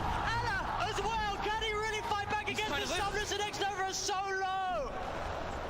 As the buyback for Jarex comes in, he's healing Anna back up. That buyback could set them up for the kill on X-Nova. The cold snap down onto the charge, and they find him. Arme, he's out of mana. He's starting to shift into the strength, but he's surrounded. OG, can they find the blow? They can! OG are still in the game. Arme buys back immediately. But now It's PSG LGD's turn to be without two of their supports. Seb's going to be back up in 8 seconds. Oh my god, that buyback from Jerax onto that shrine, being able to save Ana, but Ana also toying with them with that doppel. He sent the illusion. They thought that was the real one. They actually couldn't finish him off, even though they got the thirst vision of him for a second. With the level 25 talent on the doppelganger, it's Look at really this. hard to kill him. Seb. Yeah. He's looking straight for the play. Can he find Somnus? He's hunting. Somnus. He's there, Seb. He'll see him. Oh! Doesn't get the call, though, and now Seb. He'll be ruptured. They're looking at him, but Ana, he's straight in on top of Somnus. Somnus puts the BKB. Ana again with the double down. They see Cataclysm coming out. And Somnus still alive. Ana will be able to force him away. They've got the head. They've got the control. They're on top of him. Can they kill him in time? They can. Chalice got for 2 minutes.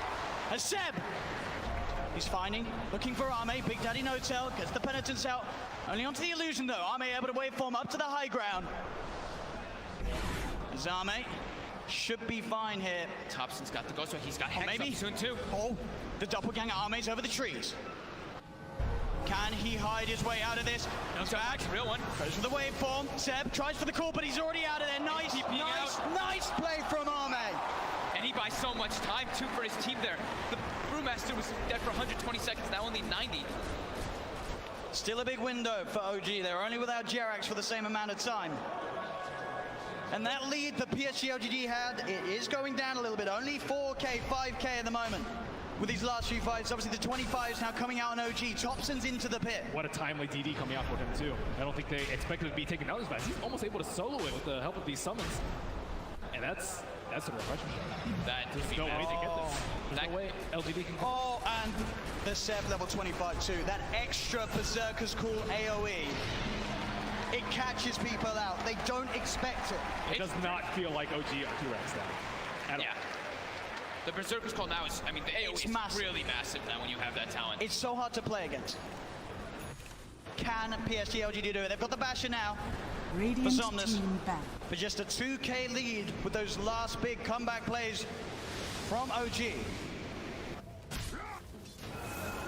Dire team back. Radiant Still 30 team seconds back. without Chalice. Double Hex coming out now. Thompson and these 5-second BKB.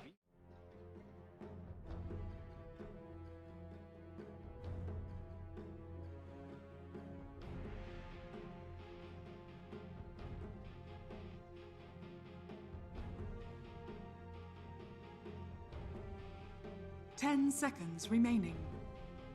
Dire team ban. Radiant team ban.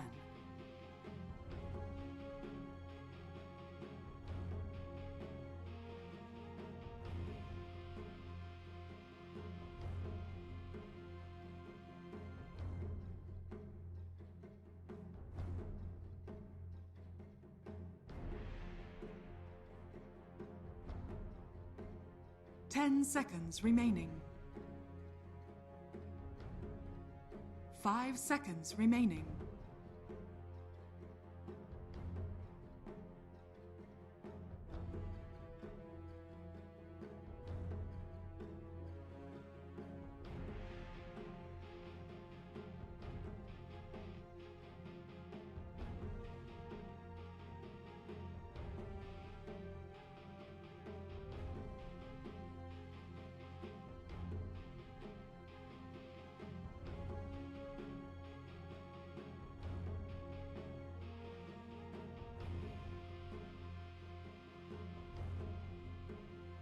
Dire team ban.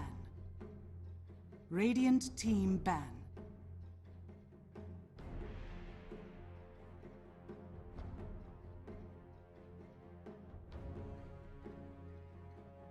Dire team ban.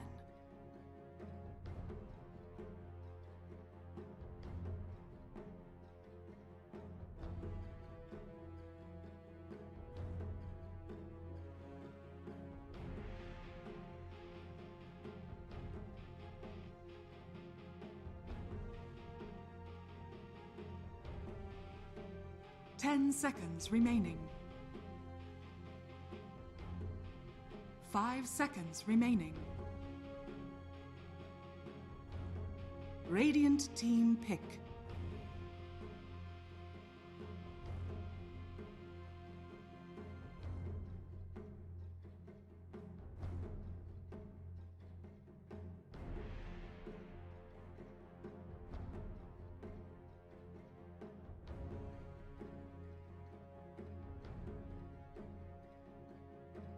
Dire team pick. Weaver.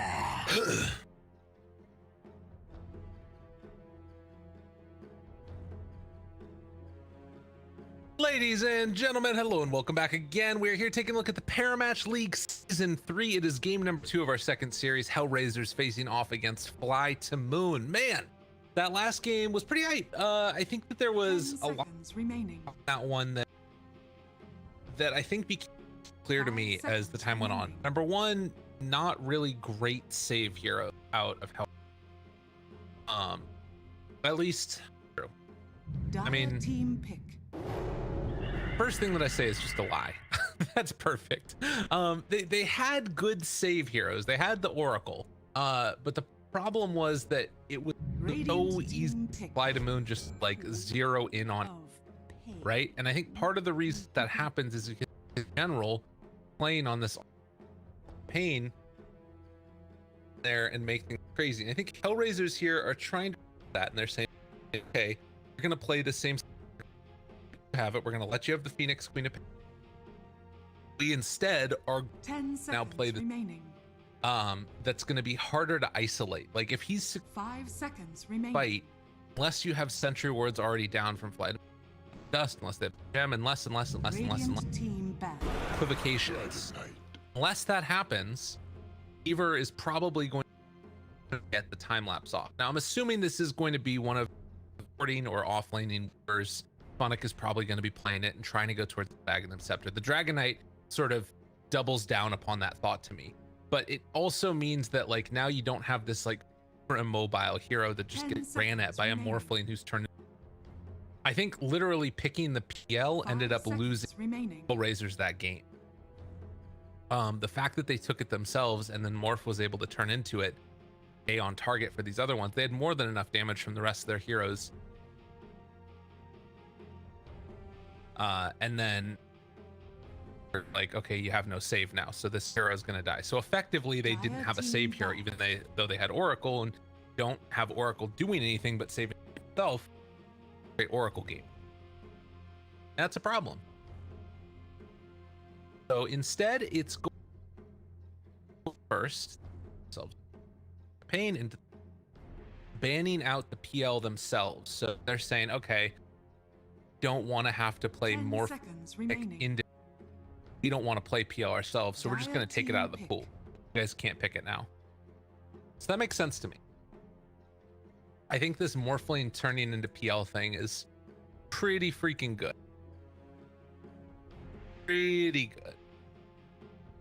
For a while there's that period of time where when you would cast 10 seconds like a Terrorblade illusion, that Terrorblade had Lincolns. The Lincolns 5 seconds remaining. Or if that's still, that got patched.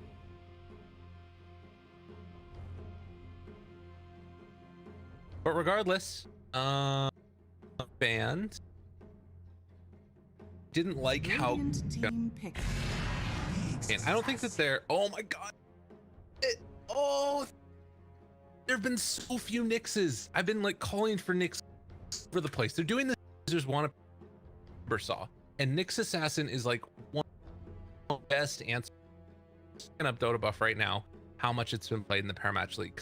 Keep on, this hero is like 10 seconds remaining, and nobody is picking. Nyx, where are you at? 100% win rate in the Parimatch League. They've had one game of it and a won.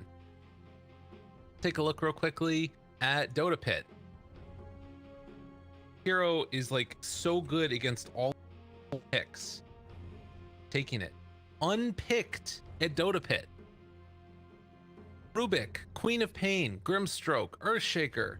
Dragon Knight's kind of like meh. I mean, it's pretty good. You've got to break against Dragon Knight. Like right now in Dota Pit, those are all of the top tier picked heroes. Pangolier. Think about Ember Spirit, for goodness. Like all of these heroes gets by Nyx. I don't know why we haven't been seeing it get picked. They're one of those sick answer, rather combos together with Dragon Knight, but Grimstroke also doesn't like playing. Pop the Spike Carapace, you're gonna be able to stun off of the Inkwell and then turn around and you impale him and run away. He's heck. Spike 10 Carapace, seconds so remaining. value. Ridiculously long in lane. 5 seconds remaining. Like the regen potential. The only downside is that like hacking with him does damage, but you can be like super harassment person. I want this to be Mission 4 Nyx, Queen of Pain off lane, Phoenix 5, and then like take or mid safe lane here. Together. But they could just go Morphling again. I think it's okay. It's not great, but it's okay.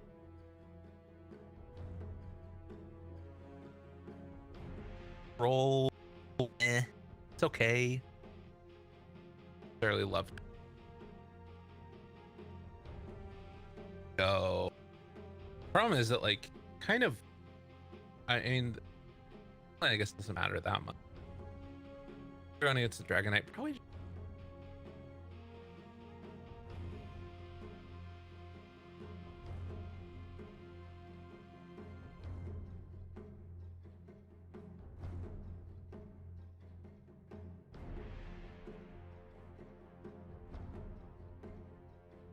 He doesn't brace at all.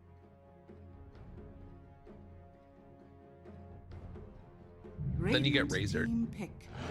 Probably why that's scary. They're gonna do Pain either safe lane, general beat. Yeah, I think that's the worry, is that you get Razored right there as Fly to Moon, right? Now Hellraisers have to decide what they want 10 seconds for remaining. class pick. Because yeah, that's the easiest Razor game of your life. Chen. They're gonna take Chen. This is probably Roger Chen? Bushka Chen. Or do we have Funnick Chen? I think it's probably Funnick Weaver.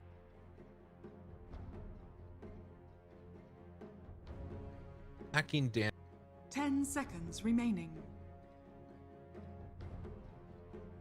5 seconds remaining.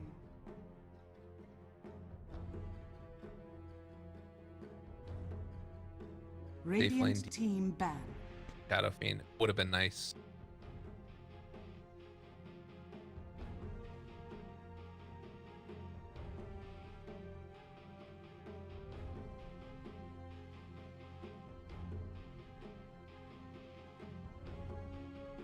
I think that Troll is coming from Fly to Moon. You can still, but if you Razor, then 10 Fly to Moon seconds probably just. remaining. I think you need to 5 seconds remaining. ban. Maybe you ban more for pick Razor. That's the play.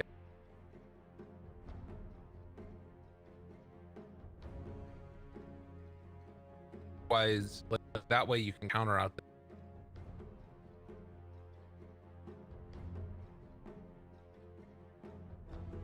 Ban more pick Razor. Ban Razor. But I believe the other question is Dragon Knight. That who do they?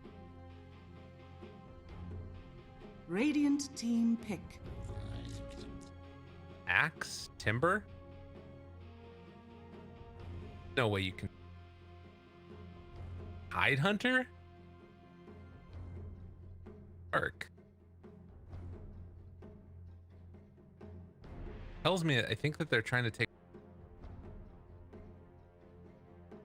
10 seconds remaining. I don't know what Hellraiser. Why are they banning? I guess that they don't have an 5 answer. seconds remaining. Yeah, Slark might just be able to run all.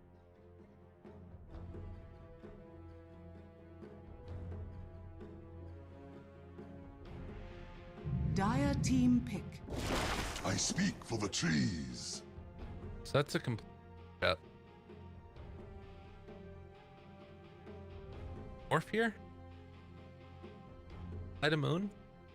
Run it back again. Same thing. Cannot.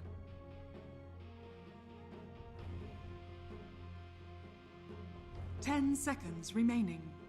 Guess that they're gonna have an early 5 seconds remaining. tower as well enough.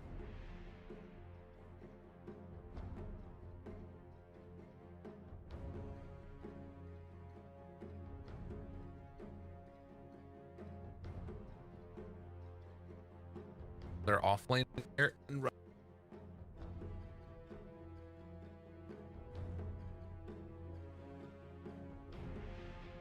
Probably. I mean, they still could switch it up. That profit kind of a curve. It's a lot of pressure. Alchemist. Wow. Wow. All right, Flight of Moon. You dirty, dirty devils. Just gave him the Alk? How are you going to do that? So, how good is that? Okay, set. What? Did you guys see this thing? Look at this thing. This is full. All right, we're not going to watch Dota. We're just going to Phonic set. That shield is amazing. That shield is so awesome. Holy crap. All right, we'll talk about the game. Really 10 seconds check out remaining. that. So sick. I'm gonna see what that it's from. 5 seconds All right, right remaining. after this. Actually, it's not true. I gotta save my money. Trying to sell my my rares right now. Buying yet. Nobody wants to spend any money right before the battle pass. Guys, buy my rares.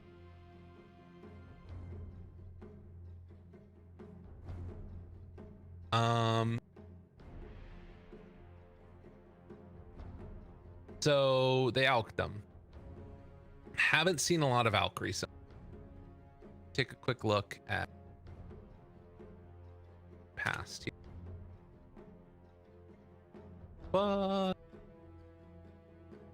it looks like a good out game by and large. Does need to be careful about push. So Alchemist picks Dota Pit, % win rate. Parimatch, it's pro. You're ready for the Alch picks and Parimatch. One. There. Educational.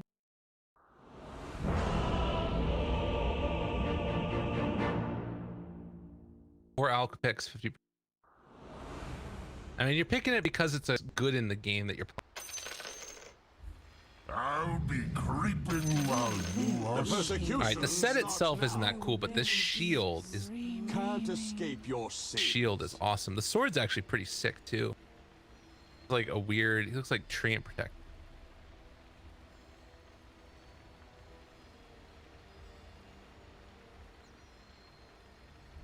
Scorched Amber Shield. How do I click on that? Be gifted. Not tradable or marketed. Oh. Can't trade it or sell it. I just never am gonna get it. Cash items are only available for 30 days after initial release. Never be available afterward. The saddest thing. It. That shield is so cool though. I want it. All right. So I wondering who's building the spirit vessel this. Nyx is playing position 1, so it's not what I thought it was. Position Phonic, Dragon Knight off lane. So my gut is telling me that Nature's Prophet is probably going to be going for spirit vessel. He can always be there in the fights. For active, and then they rely upon Nyx. And if you look at the lineup, I mean, to be honest though, I think that they still have some pretty good heroes to deal with Nyx, right? Like Aloha Dance just sits on top of him, and Sakuchi, or rather Spike Carapace, is when Sakuchi comes out, has him stunned, and then like you drop Sentry Ward, get Vision, done. I also think that like you out on a lot of value here by having the Weaver be position 1 playing with Grimstroke. I've really liked the way that I've seen Liquid doing it, where you have like Grimstroke and the Weaver moving around together doing the Inkswell Sakuchi combo. Nyx is going to want to be farming a lot this, so like you have when the team fights actually start, it's going to be good to some extent, but no, I feel like it's better for like the pick off, roaming around doing things. Tune is playing safe lane in the off lane here. The battle Trying to trade some hits, realizing that it's going to be a little bit tough. Aloha Dance drops the stun, but it's going to be a bounty rune gained for him. 2 apiece. 3 actually. So yeah, General heads up top on his Beastmaster, already taking axes level 1. Always want to flies over there, trying to contest him. Coming over to Funnick. Long walk makes it happen. So I want to see how Iceberg does in this one. Obviously with the Blightstone, it's pretty annoying. Trance. That last hit there, but has his Tango roll in time. So I've seen a couple of heroes decide to go for a play where you like grab the creeps over here and then pull them towards the mid, so that way the Nature's Prophet doesn't get a great like start on him. But it's not going to be easy. And so far, 1 last hit versus 3. We'll have to keep our eyes on that, but it feels like the Nature's Prophet should be able to outlast hit the Alk pretty effectively. It's already happening. Frick doesn't get that one. That was actually, no, excuse me. Bonnie, he got it.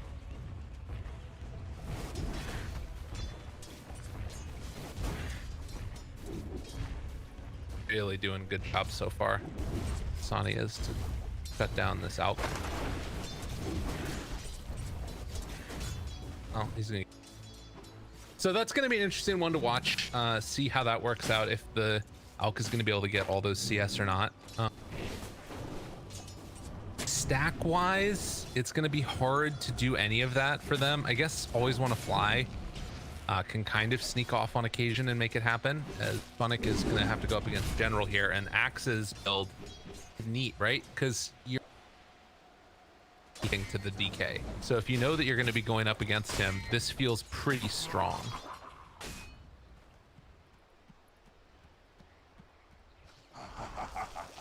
Edberg.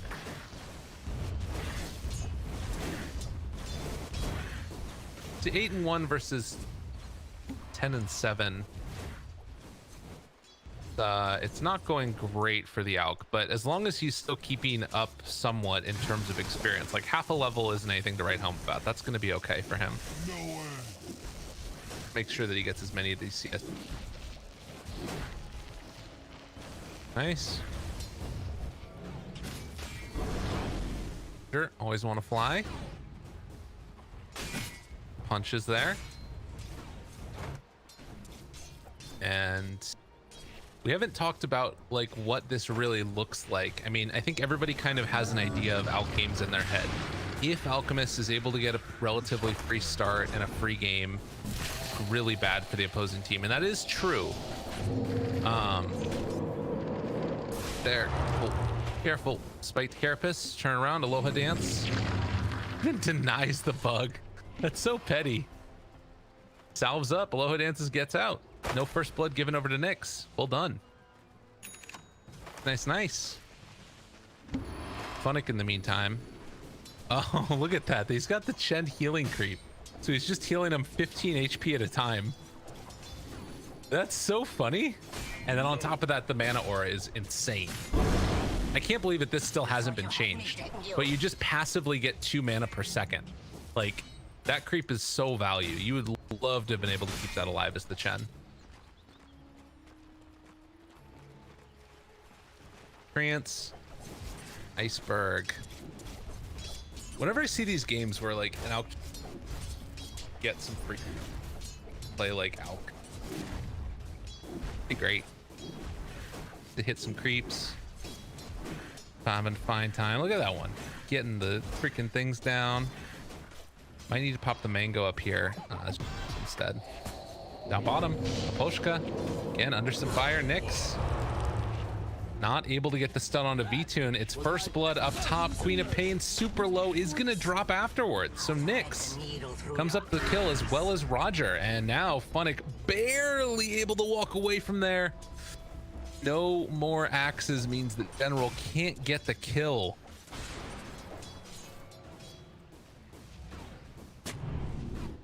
The big worry is always going to be Iceberg, and we're going to come back here and keep our eyes on him and how well he's doing on this. The other thing to watch for is these bounty runes. Always Want to Fly is going to start moving over this direction as he knows that he wants to take these if at all possible. Diving in, moving over for it. Roger able to take one of the bounty runes, seeing if they can get this kill now. Always Want to Fly in some trouble. Ooh, nice dodge there of the Spirit. And not only does he not manage to get the kill, but he is also going to not get the bounty rune. They drop down the ward. Funnick spots him. They're able to back away. So the final tally right here is going to be 3 for Hellraisers for 1 for the Alk that hasn't even been claimed yet. This is looking a little bit rough for Fly to Moon. Can't lie. The plus side, V-Tune's gotten a lot of levels. This isn't where he's used to being, and like I don't think that he feels entirely comfortable on hero based upon what we've seen so far from V-Tune. Level 4 on Pain. General in the meantime for this maxing out Axes build is getting Funnick low, but not low enough for the actual kill. What happened with those Axes?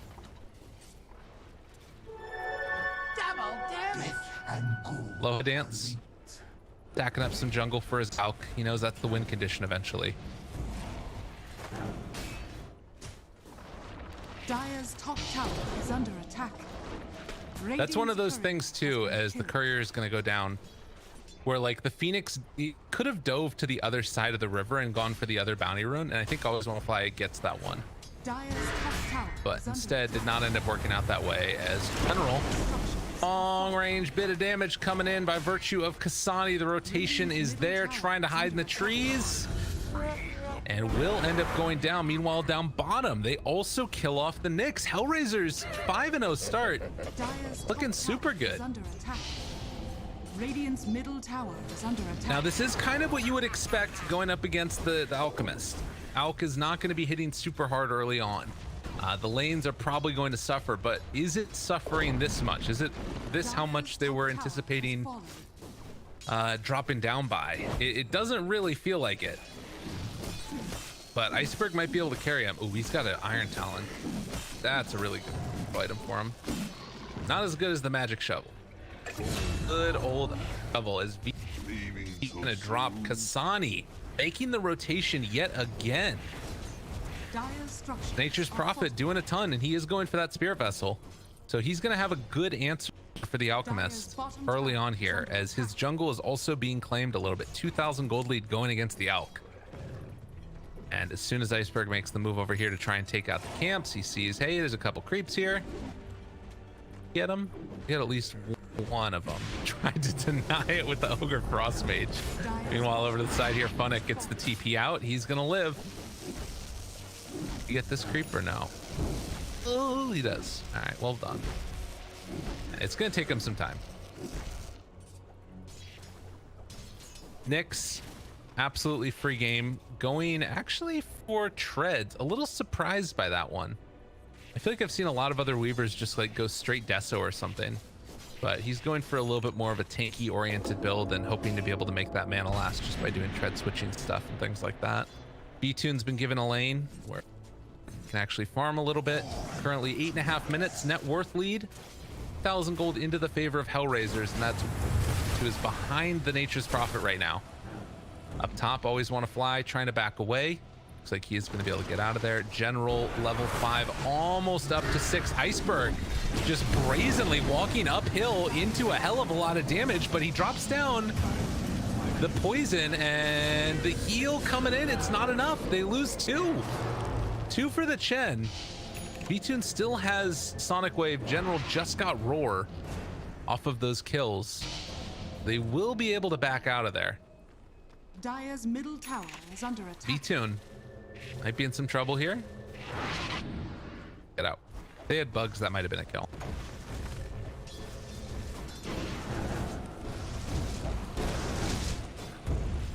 Stun. Landing. Funnick. Force back. Trees coming in. Top lane. Iceberg's back to farming. About halfway to his relic, but Always Want to Fly goes down. Maybe a chance here. Good stun by Funnick to keep him alive. Impale looking for the opening. Good silence. They take it off. Still chasing. Oh, doesn't want to whiff it. Sonic Wave. He doesn't even need the impale. Dude, B2 is just like, I'm done with you. I'm over it. General managed to finally kill him with Poshka as well. So that's Roar and Sonic. Great effect. That is the space that they needed to try and claim to help out their Alchemist. As it's going to be 2 bounty runes apiece. And Alk's farm starting to pick up a little bit. I mean, it's not as... Oh, he got the shovel. Dude got the shovel. Wait, why is he not deking up for... I guess the Iron Talon helps him farm faster. I like the shovels out because you can just like get a free like creep every now and then. You get the salve. Obviously, the bounty runes are amazing. Better make sure whoever's got that shovel is using it. I'm not seeing any shoveling. Hello? Shovel. Fair enough. Radiant structures are fortified. Flipping the wave for the tower, which will be denied. Has been denied. It actually kind of works out into the favor of Fly to Moon. More gold for the Alchemist. Prophet TPing in. Iceberg realizing that could be danger. Break the TP. He escapes. Do head down bottom where he has his relic done. This is the danger. Alchemist draft. Give him a BKB, and I think that this game really turns around completely. Hellraisers have done enough damage yet. We always knew that this was a potential, that there was going to be the chance that you end up falling behind early on. My big question is, how well does Alchemist do Spirit Vessel just on the whole? Funnick trying to find him. Needs to pop ulti. Iceberg pops it. Sun comes a little bit late, but it doesn't matter. Iceberg just gets completely demolished. Yeah, he is still just paper. If you find him in a fight, he is dead. There is no counterplay. At the moment, at least. So it is all about just holding out as long as possible and hoping that you can put something together on the side of Fly to Moon, because right now, it is all coming up Hellraisers. Taking over the jungle, trying to deny him areas to farm. Nyx gets caught under trouble, but did not have the roar there for the follow-up. They're onto this ward, though. Good play by Nyx. Does not take the greedy route and instead heads over to meet up with his team. Meantime, Alchemist is just up here. I mean, hello, a dance? Hello. He dies super quickly, and Iceberg's like, oh, they're here. Excuse me, leave. They just need to hope for bounty runes at this point for General. What does he get? Dig for all you're worth. This is your time. Don't walk up that hill. He's digging. Oh, he didn't get it. In some trouble. Alk pops the ulti, turns, wants to fight this one. Stomp there, onto a couple. Look at the right click damage coming through. Iceberg's just dead. Sonic Wave, they'll find one kill. The Supernova is gonna pop here. And they're controlling Funnick to some extent, but the damage coming in from the Nyx is too significant. And Funnick, oh, he's not gonna die to this. He's living through this one. They're just gonna lose everybody. This is gone now too. This is, well, you always expect that you're gonna be down maybe like a tiny bit, but not by this much. This draft from freaking Hellraisers has been, wow. Dire's bottom tower is under attack. Unbelievable. Dire's bottom tower has fallen. Dude is gonna get like a 20-minute radiance on an Alchemist. Poor Iceberg. He's broke as a joke. I don't know what the heck you do.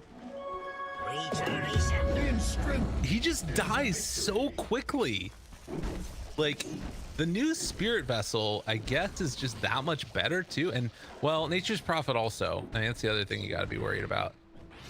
Because it's one thing for him not to regen, but it's the other thing that just like the right click damage that comes out from Nature's Prophet is insane. Particularly once he gets the Wrath of Nature kills on a bunch of creeps, right? Which so incredibly farmed up. Trying to bounties. Broken. Can't do anything afterwards. Silenced up. Like, leave me every creep, please. All I want is a Radiance, please. Sirs. Vision up here. Get this bounty, and that should be the Radiance done in a second. Do you manage to take that? Who has the shovel now?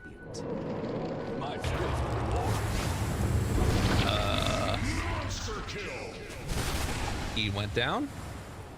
Probably takes a lot of damage. Iceberg, Radiance coming out to him. Now is your time.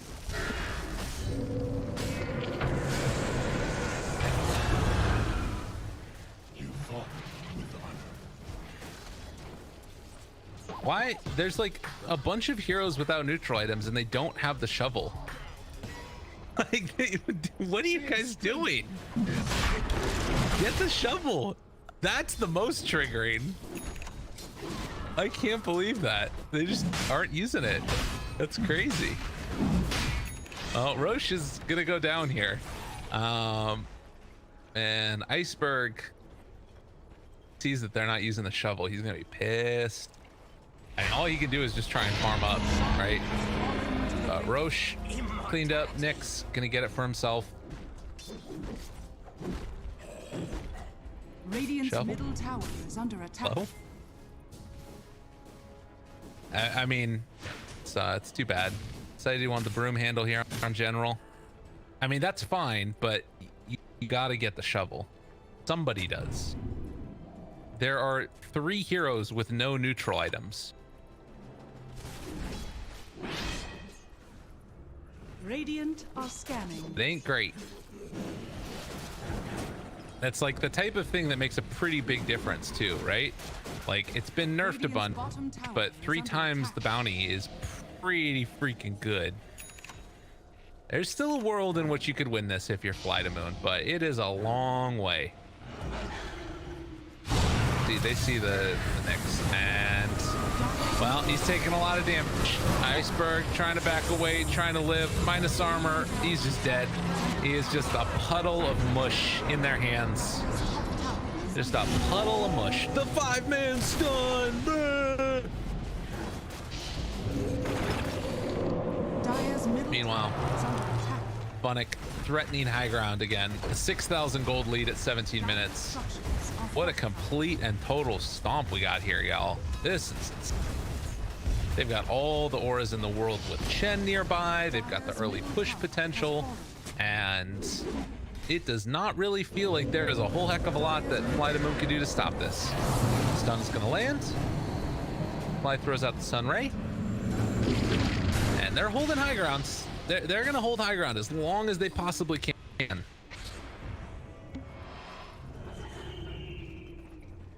Game plan has not changed for Fly to Moon. Except just somebody, anybody, get a shovel. Dude. Yeah. Roar, Sonic Wave. They get 1 kill. They got him. Guys, they did it.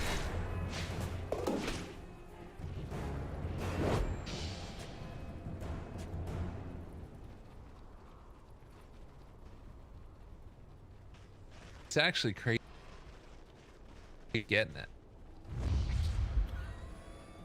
I mean, it's one of those things that, like, once there is a problem,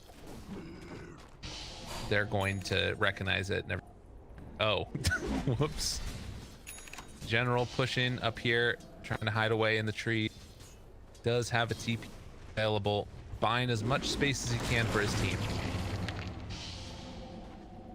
Axe is up this way. They're like, oh, a giant field of axes. Get over here. Out again. Run, run, run, run, run. Get away, General. EP out. Space created. Good stuff. Here. Bounties are still ways away. Hello. But the follow-up blink is there, and they will lose V-Tune. Loha Dance got the bugs on him. Spike Carapace in his face. He gets away. Top lane is pushed in, and it's just it's gone. Now down bottom, they find Iceberg. Guys, really hard to do this. Oh. Radiant's off, accepting his fate. They will lose the Alchemist yet again. 20 minutes, Radiance and Ogre Axe for the poor old Alk. And this game is just over. I don't think that there is a way to come back in this one. Take a look what Dota Plus says. It's 98-2. There's 2% chance. Like, it's one of those games. Yeah, I don't know. Y'all. That's one of those tough ones that happens occasionally. They got a flat on their gen. Like, all of they're about to have their multiple heroes ahead of the Alchemist. There's no way that this game turns around, I don't think. Still no shovel. Where's the shovel? So trusty. Must just trust in it. There's not been a shovel dug in so long. The one thing about this is that you can, like, at least sort of say at the end of the game, well, you know, we'll just write that one off. We'll come back next round. Maybe. Ugh. Painful matchup here. But this is what happens, you know, you invest into a late game draft, end up getting punished heavily, and you live and you learn. Vampire Fangs pick here as well. They're gonna have a whole nother round neutral items too. And Dire don't even have all of theirs. They do manage to take down a courier. Run through the ancients? Oh, whatever, he lost his courier. That's not great. Rush to judgment. He's almost got BKB on Iceberg. Almost there. Whether or not that's actually going to be able to work. Whole nother question. I think that they thought they would come out like slightly better out of the laning state. It really just did not go that way at all. Closest, you know. 700. The other problem is that, like, the only creeps that they're getting in this all the creep, right? So because of that, you're in this like terrible position where everybody is not farmed at all. Like, they're literally just sitting in their base. They spot the Nyx assassin there. They're like, okay, there's vision.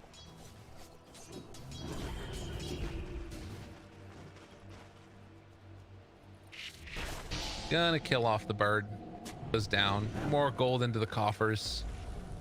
This is gonna get vision of this high ground. Always want to fly though. If he walks up that hill, is they don't have a play, right? Like, they're inside their base. They're hoping that Hellraisers are gonna overextend. If you manage 2 fights here as Fly to Moon, be able to win, potentially. But like, Hellraisers realize that the only way that they lose this game, 4 centaurs. Are you guys ready for the combo? Dude, this is gonna be the hypest thing ever. Roger is about to stun the whole team for like 8 seconds. Oh my god. Run away. Beware. The centaurs will take you down. They're like, oh my god, what is this? What madness is this? Centaurs. They're moving. Roger, bring your centaurs. Get him there quick.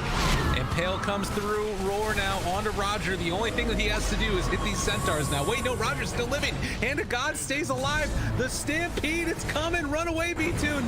You didn't stand a chance. Stun 1. Stun 2. Stun 3. Stun 4. They all die, but so too will Iceberg as Roger gives him the tip.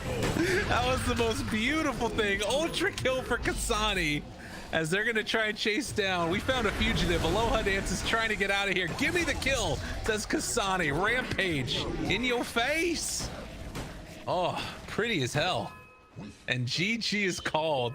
Dude, the centaurs, they're falling apart. They're, you know, melting to the Radiance burn. And it's like, with one last hoof stomp, we're gonna make sure Iceberg doesn't get to play Dota. 28-6. Impressive showing.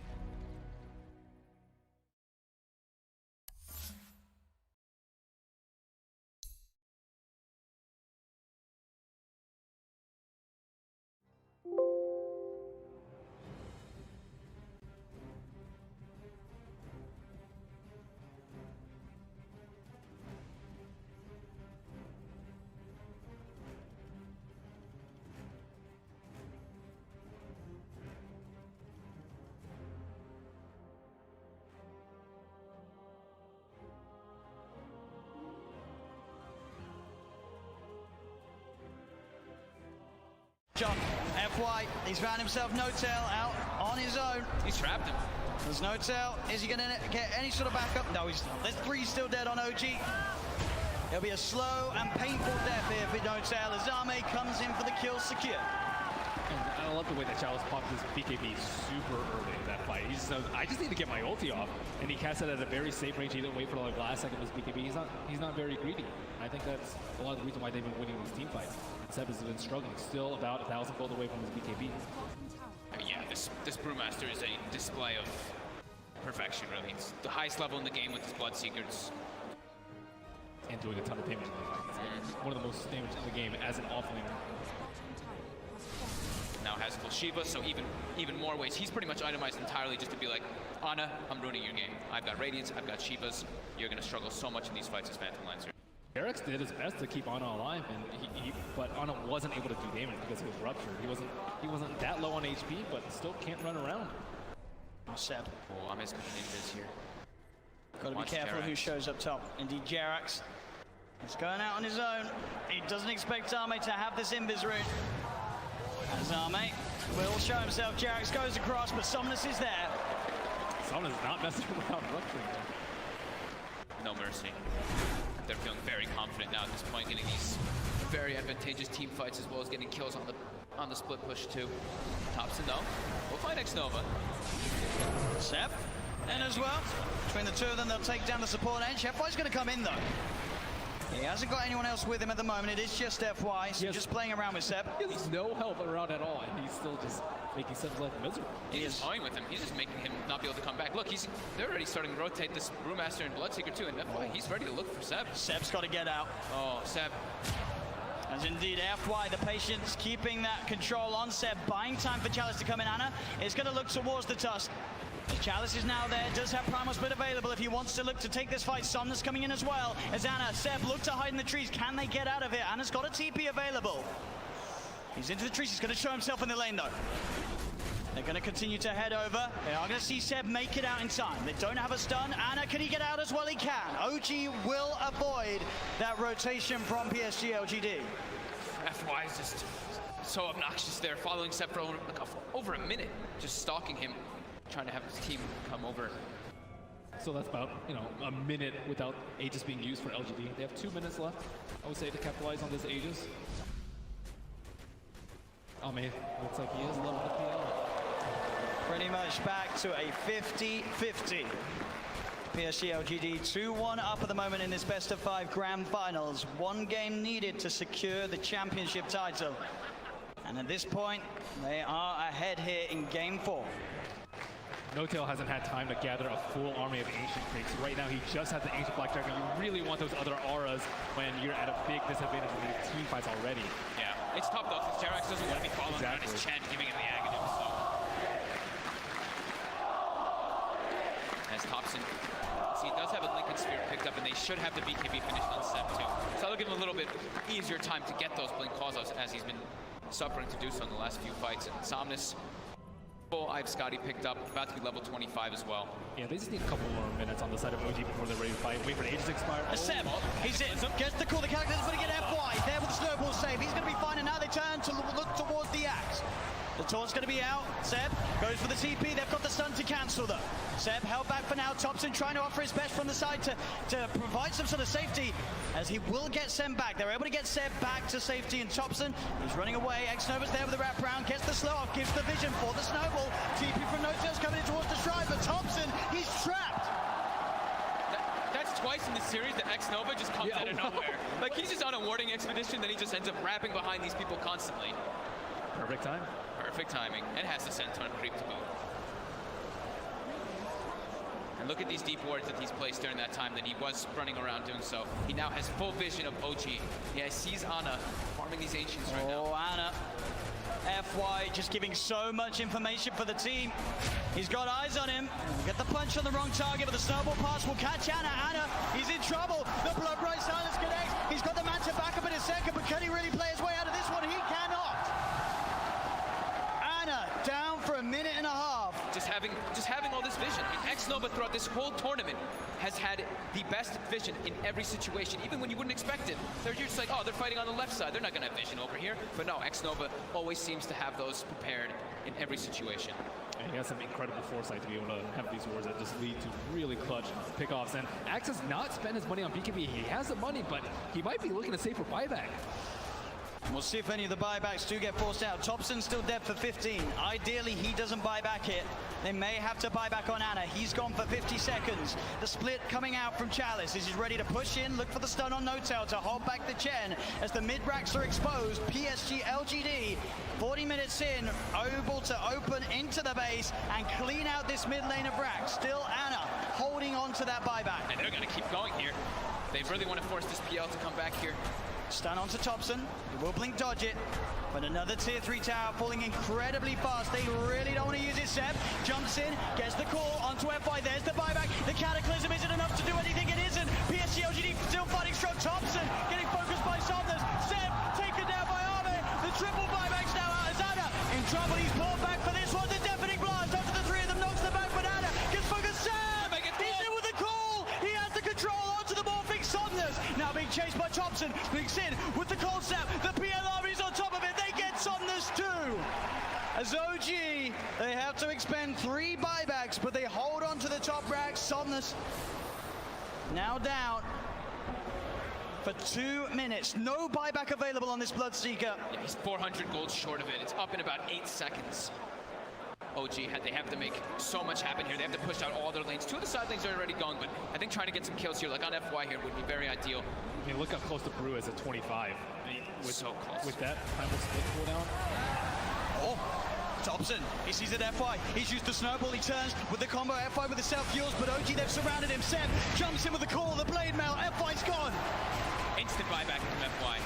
Still that scary, scary time for LGD. 75 seconds without Somnus.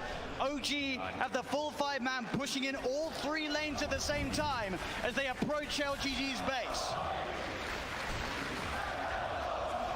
I don't even know if I get the head for this team fight. The LGD are goal, but no blood take over 60 seconds. This could be disastrous. He's got a full BKB on Seb as well. Chalice really wants to hit level 25 before he pops that primal split.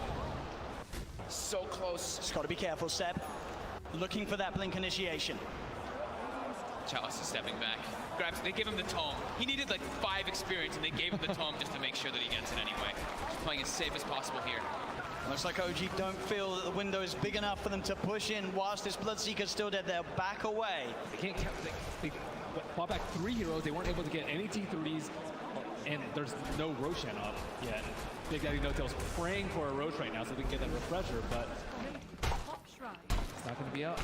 And maybe will dodge a bullet. At least they got a good amount of economy off that, right? Yep. It was up to a 15k gold advantage, and they chunked it down to 7. Same thing with experience. So they did get quite a lot out of that one, but they ideally wanted to get at least one of those sets of racks to get some momentum pushing in with those 3 buybacks used. Absolutely, it is this really scary moment of the game now for OG. We're about 5-6 minutes still without those buybacks available. If PSG LGD can find that one team fight, it could be the team fight to win TI in this window of time that they now have presented to themselves. Ana's gone full in for that butterfly too. As they pick up also an Aeon disc on Jeremy, so protected in O. DD did spawn, however, it was killed. It's also pretty scary for Maybe right now. He only has a 5-second BKB, and he does a lot of damage and will get wrecked by the X Blade Mail call if he finds it, especially with his BKB now. There's not that many ways to stop him. It's just all about FY and Chalice, right? Just either saving or just getting into the midst of the fights and not allowing OG to get the picks. And the smoke, it's going to be dispelled. Let's get dispelled. But He's in the trees, they're on the high ground, they've got the vision with the Shivas covered, Ana's on his way over. They've got the snowball down, there's the Catapult. Seb jumps in, he's able to find the call onto Chalice, but Chalice already got the BKB out. The Sunstrike's going to be down onto FY, but FY will survive. Seb posts the BKB, he'll try and stand his ground, but Seb, he's going to go down. No buyback on the axe. As Jerax as well, surrounded by PSG LGD. The Eon disc will proc, but they'll fight through it. he has to buy back immediately. Look at these creep track by these Force Spirits. On the bottom rune, they have no creeps in the mid lane. Sienna still holding on to that buyback on Jerax. But as Ben said, the creeps aren't here. It's backdoor. Can they breach through it? It's not looking like it right now. Maybe everyone hitting the same one. That creep cutting isn't enough to hold OG in the game. You see No Tail's already running to just, he doesn't care. He's going to throw his life for this. He needs to just keep these creeps out of the base to keep that back door up. He doesn't care if he dies. Which he certainly will as they get upon him. They find his life. 1 minute now without No Tail and without Seb. Thompson, Ana, and Jerax. The only 3 heroes that can offer their defense during this final minute, this final stand. Jerax is really trying to hold on to his buyback. As Chalice split of course up once again. They're finishing off this second set of racks. He's got the Cyclone holding Ana up in the skies. As this Rax on the top lane will fall, the melee Rax gone. PSG LGD playing this carefully. As they'll go down towards the bottom as well. Arme, doppelgangers, he's losing a fair bit of mana into the PL. Still able to shift back into their Morphling if needs be. As OG, they will lose their top Rax, but they won't lose the game. PSG LGD are playing it safe. They know how close they are to victory, and they will not throw it away. And they know that the Roche is probably respawning pretty soon, and it actually is up, so that is that refresher shard. They already have pretty much infinite primal splits up anyway, but they feel very confident here. They weren't able to de-ward that ward in the mid lane, so it looks like they are going for a Roche fake out. Check. Ana is on top of X-Nova. The Ghost Step's going to get the set. Oh, he's in. The call, the MP, the cannon, but FY is in. He's able to get the save off in time to keep this man alive. But he's got it up. Chalice is down. Buyback from X-Nova and Chalice. FY with the Invis. Somnus looking to get involved. Pods the BKB to get over the ice roll. They get on top of Seb. Seb's in trouble. Seb's gone. The axe down once again for 90 seconds. As now FY giving them the vision, but they see him. They've got the doppelganger to jump away from the snowball. The snowball over to Thompson. The self-fuels. FY trying to buy time for the rest of LGD to come in. Again, up into the air. Arme straight on top of No Tail. FY will fall. Arme looking towards No Tail. No Tail pops the hand of God, but No Tail beaten down by Arme and Somnus. Chalice gets the primal split off as Ana. He's been left behind in Thompson. He's got to do something incredible in terms of the combo. Can he find the angle? Jerax coming in, keeping Ana alive. Ana with the doppelganger. The deafening blast comes out onto the 2 of them. Ana trying to go in, looking for the kill. Can he find it in time onto X-Nova? He's on top of him, trying to beat him down. Ana again with the doppelganger, now retreating back towards the base. As X-Nova will survive. Jerax back in, the combo. Meatball down onto Chalice, but Chalice is so tanky. Pops the shield is gone. He's on top of Jerax. Jerax is gone. Ana as well. Can he really fight back against the Somnus? And X-Nova is so low. As the buyback for Jerax comes in, he's healing Ana back up. That buyback could set them up for the kill on X-Nova. The cold snap down onto the attraction. They find him. Arme, he's out of mana. He's starting to shift into the strength, but he's surrounded. OG, can they find the block? They can! OG are still in the game. Arme buys back immediately. But now it's PSG LGD's turn to be without 2 of their supports. Seb's going to be back up in 8 seconds. Oh my god, that buyback from Jerax onto that shrine, being able to save Ana, but Ana also toying with them with that doppel. He sent the illusion. They thought that was the real one. They actually couldn't finish him off, even though they got the thirst vision of him for a second. With the level 25 talent on the doppelganger, it's really hard to kill him. Seb, Yeah. he's looking straight for the play. Can he find Somnus? He's hunting. Somnus, he's there, Seb. He'll see him. Oh! Doesn't get the call though, and now Seb. He'll be ruptured. They're looking at him, but Ana, he's straight in on top of Somnus. Somnus puts the BKB. Ana again with the doppelganger. They see Cataclysm coming out. And Somnus still alive. Ana will be able to force him away. They've got the hex. They've got the control. They're on top of him. Can they kill him in time? They can. Chalice got for 2 minutes. And Seb, he's finding, looking for Arme. Big Daddy No Tail gets the penitence out. Only onto the illusion though. Arme able to waveform up to the high ground. As Arme should be fine here. Thompson's got the ghost, so he's got hex maybe up soon too. Oh, the doppelganger Arme's over the trees. Can he hide his way out of this? No, back. Real one. Goes for the waveform. Seb tries for the call, 5 but he's already seconds out of there. remaining. Nice play from Arme. And he buys so much time too for his team there. The Brewmaster was dead for 120 seconds, now only 90. Still a big window for OG. They're only without Jerax for the same amount of time. Dire team back. And that lead the PSG LGD had. Radiant team ban.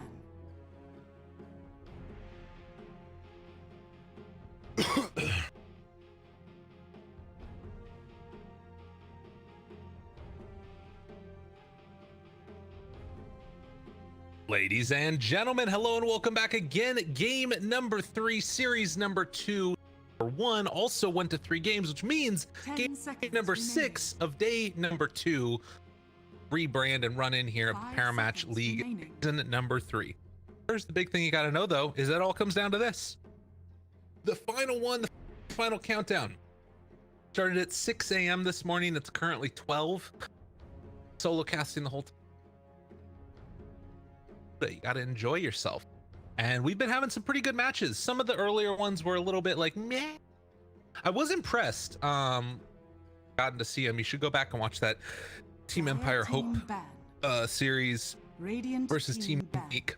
I'm not going to spoil it. So real quickly, I'm going to spoil it, but don't look real quickly. As soon as you see this mouse cursor again, that means that I'm no longer spoiling it. So if you're going to go back, you're going to watch Team Empire Hope versus Team Unique, then just wait and mute this broadcast for a second, and then as soon as you see this mouse cursor again, that means that unmute it. So don't come back early, just channel, mute the broadcast, and then when you see the cursor again, that means you can bring it off. All right, so here it goes. Team Empire Hope won that one 2-0 over Team Unique. Impressive showing. I didn't think they were going to be able to do it. It means that the dynamic of this tournament changes a lot with that result, because now you've hypothetically got a very clearly defined bottom 4. There's a chance that we could have like a 4 or 5-way tiebreaker, depending upon what some of these. So keep your eyes on that. We'll see what ends up happening. All right, we're back. Okay, look at that. See, you didn't even need to worry that much. I was not talking for that long. I'm curious the percentage of people that actually broadcast. And it doesn't count if you're muting the broadcast because you don't want to listen to me casting. That doesn't count. The only thing that counts is if you're cast because you. So as I was saying, game number 3, and we are going to have a Batrider first phase overall.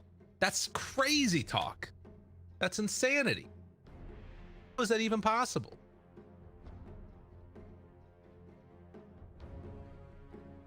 Drafts.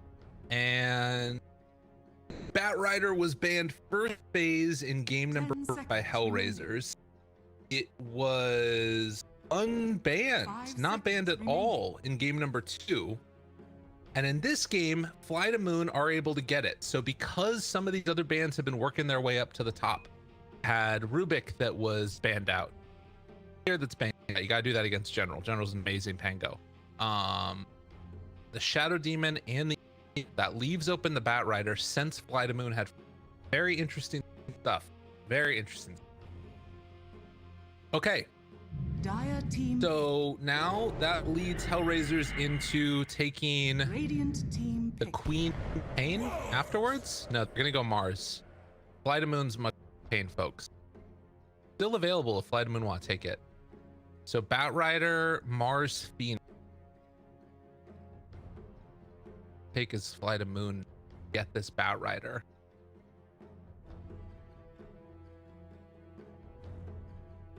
Obviously some burst is nice. Life Stealer. All right, there you go. Batrider, Life Stealer, the classic combo. Been denied to them a lot of first phase Batrider bans against this. Usually they play it with some other defensive support as well, but with the Oracle and Shadow Demon both played it with in the past, I think that's why Hellraisers are more comfortable giving it to them. When Fly to Moon played against Spirit, they ran it with the defensive support both times, and then they ended up either picking the Life Stealer or something like Troll or Zeus in the later stages of the games. So they have this like burst now. Pretty good. The other thing that they could think about doing, going for like a last round tiny. So if you're Hellraisers, you have to think about banning that at this phase, because I would imagine that if Fly to Moon wanted to do it, they would go tiny, like either this next pick or the pick after that. Tiny's an option. Have their vision already. What else do you need to? Dire team pick. Ban the Grim. That makes sense. I don't think that's the big. They were trying to take out that other pairing.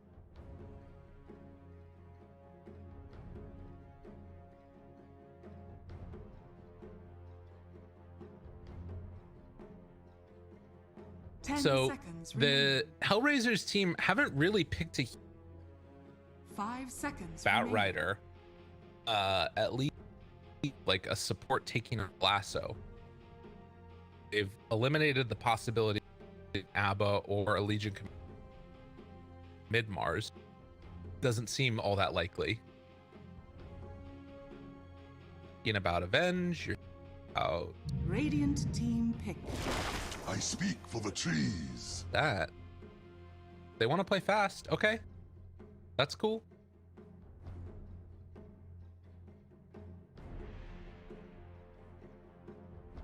Prophet gets taken. Light a moon. Dire team pick. Nick Earth again. Shaker. This is their other combo. So Shaker to set it up, Batrider to pull him back, create chaos in the fight, then Earth it up afterwards. Bit more. Hit her really. I guess life's. 10 seconds I remaining. anticipate that we're gonna. 5 seconds remaining.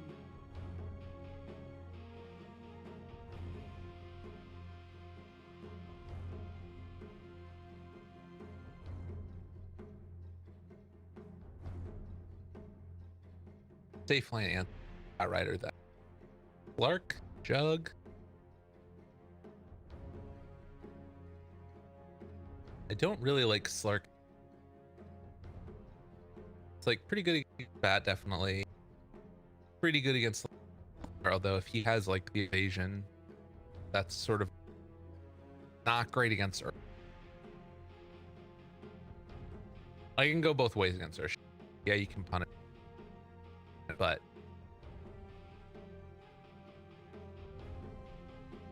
AoE stuff. Radiant team pick. Dusk. Okay. For Tusky. Tusky. Way to break the. Did?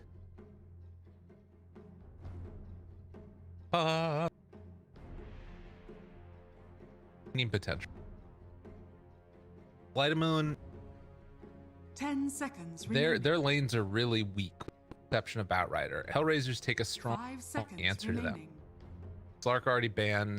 Imagine that Hell. Thinking about a Jug. Light Moon are already banned out the.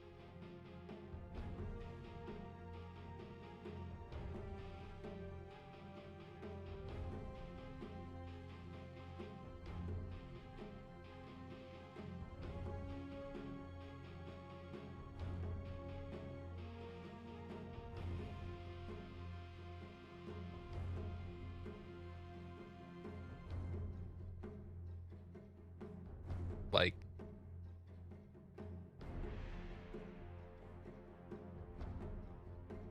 maybe Jug, like Jug is definitely the one.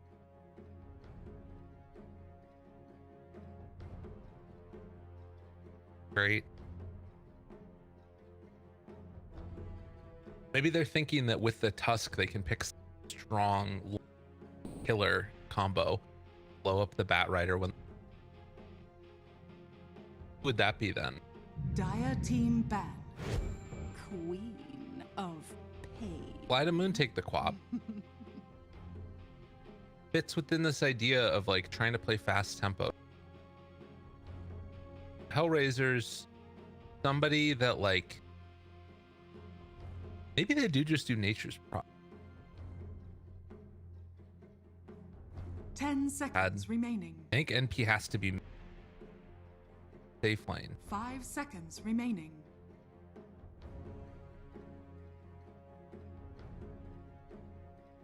Radiant team ban. Radiant Ban out the team conk. pick. That would have been really nice. That would have been sick. Imagine if they got Brood there. That would be awesome. Hellraisers could Ricky maybe. Dire team pick. Really? Mr. Ogre. Okay. So that's interesting. Or Shaker gonna play with the Bat Rider off. Does make that lane a little bit stronger. Phoenix. Or Ogre. 10 seconds. Nature's remaining. Prophet mid against the Queen Pain. 5 seconds remaining. Yeah, I think they're in a weird spot. I guess you can still just jug now that they had to ban. Maybe they were anticipating a jug ban and then got it. They're gonna go Faceless Void. Early point in time dilation for Nyx. This is a Nyx classic. He loves this hero. But they don't have much damage to throw into the Chronosphere. I guess that their idea here is that they're going to just peck the egg. Okay, well, we'll see how it goes. I think I like more general. Time dilation is kind of annoying to play against as Bat Rider, but it's not horrific, right? If you're like time dilating when he has like 3 stacks of goo, gonna go for like the big Firefly kill, but you also can just and be fine, just right. I guess that the idea is maybe Faceless Void is gonna wait until he'll pop Firefly and then he'll pop time dilation and then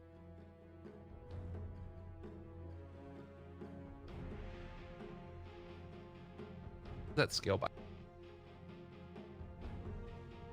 It seems like kind of an interesting Bat Rider.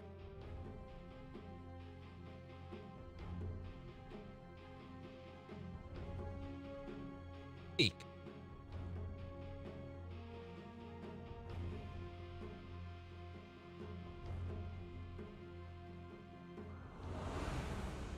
Iceberg Pain.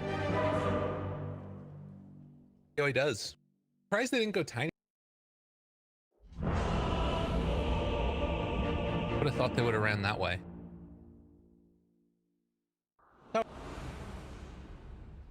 what's the so 8-second duration. So yeah, that means that basically you can't get the kill anymore. 1 point in time dilation, and as long as you're not like in absolutely horrendous position as the Faceless Void, you should be able to live. Not necessarily the case for or, but we'll have to see. Roger's playing 4. He's going to go in the offlane. I thought they were going to play with Tuscan. Instead, it's going to be Nyx. Have a little bit of a pause here. Back from their break. Dusky. Good. Okay. Lots of tips. Lots of appreciation. Again, this is the game of Dota today. Why paused, guys? 1 to 2. Ow. They're going. Telling them.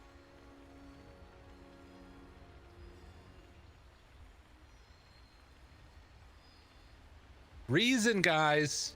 Give me the reason. Tell me now. Saying.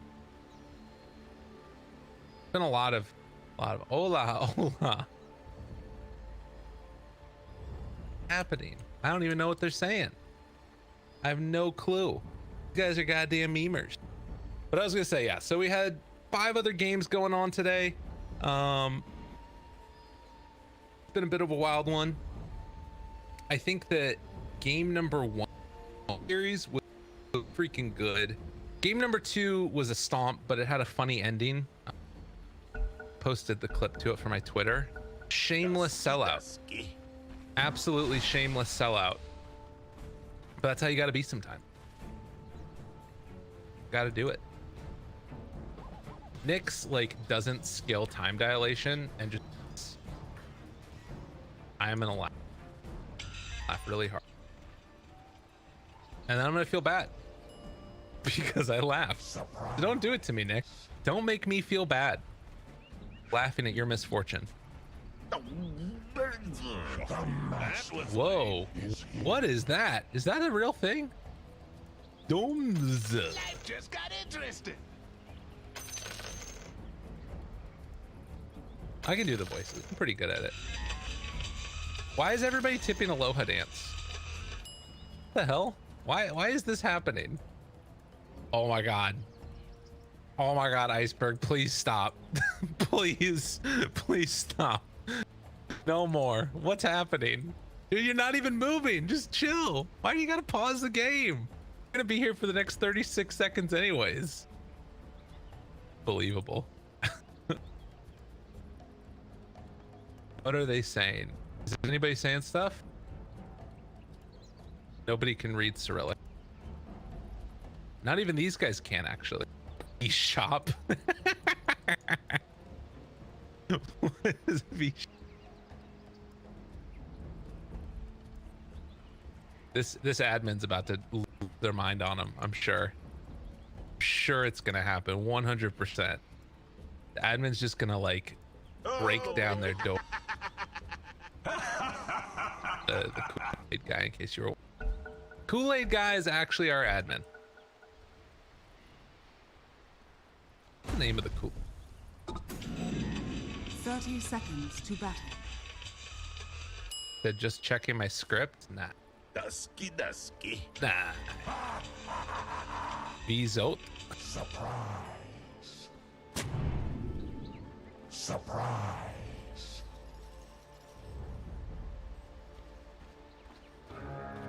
He's out of his mind.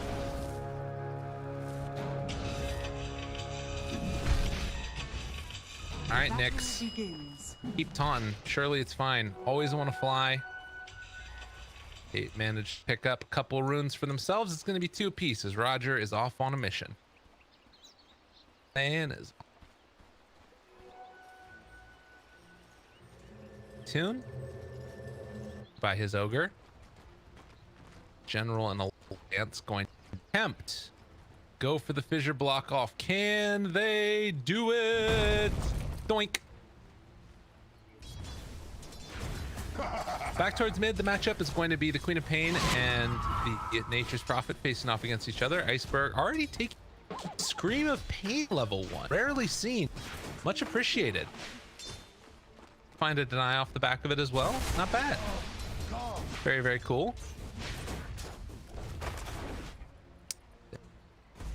Aloha Dance making the move direction. Has a ward available. Body block for the moment. 6 stacks on Nyx. No point in anything taken. Saving it in case he wants time dilation, I guess? Wow, big brain man. Nyx over here. Forces him back until he takes the rest of those stacks. Napalm off. Careful, careful. I mean, the one thing that's scary about this, right, is that General could even just take Flame Break and then it does like a ton of damage.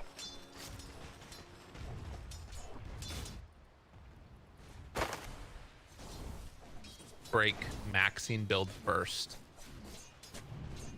Goes up by 2 seconds for every level. Is that more damage than maxing out the Sticky Napalm? Sticky Napalm is 10. It increases by 5 for every level. Do some math later and try and work that out, because I think that there's probably a point where it's worth it to do the Flame Break. Dire's courier. Maxing that out. Aloha Dance able to pick himself up a courier and to back himself out. Down bottom, also a bit of a battle ensuing between Tonic, Roger, V2, and Always Want to Fly. Aloha Dance will be able to back away, and so far Fly to Moon winning on all of their lanes. Nyx gets gone on, has time dilation, uses it finally. But he got one more stack of the sticky on him, and the sticky icky making some danger happen. Needs to get away. The slow burn down happens. General, draw first blood off Mr. Nyx.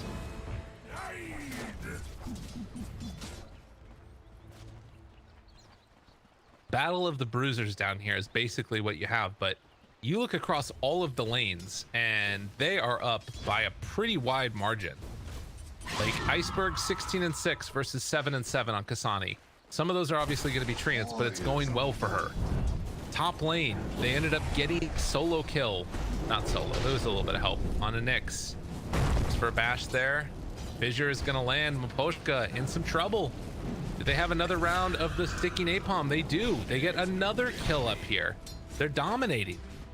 And then down bottom, good old Mr. Lifestealer B-Tune, 17-3 versus the Mars, who's the only one that feels like he's having sort of an okay time here, is Funnick. Trying to get towards that soul ring. Doesn't quite have it yet, but maybe when he gets that, he can play a little bit more aggressively. Bloodlusted B2 already being a bit of a pill. Radiant's turret has been killed. Oh god. Careful next. Dangerous world out here. Do you manage to get the side pull off? Have full vision. Aloha dance. Oh, head. He's gonna come over here. He's gonna try and steal the last hit on the creep. You know, you just know what's happening. Nyx is, he's fuming. He's so angry. He's like, don't you dare do it to me. Don't you dare. I wanted that creep. But he goes over to the range creep. And Hellraisers are gonna go. Not before this one's taken away from him too. So much farm gone away, but Nyx gets. Dance is going to be zoned out again, just hanging on to the 2 wards, letting him stronger in his inventory there. 3 points up in the screen for Iceberg. Wants to be able to farm up creeps and heroes later.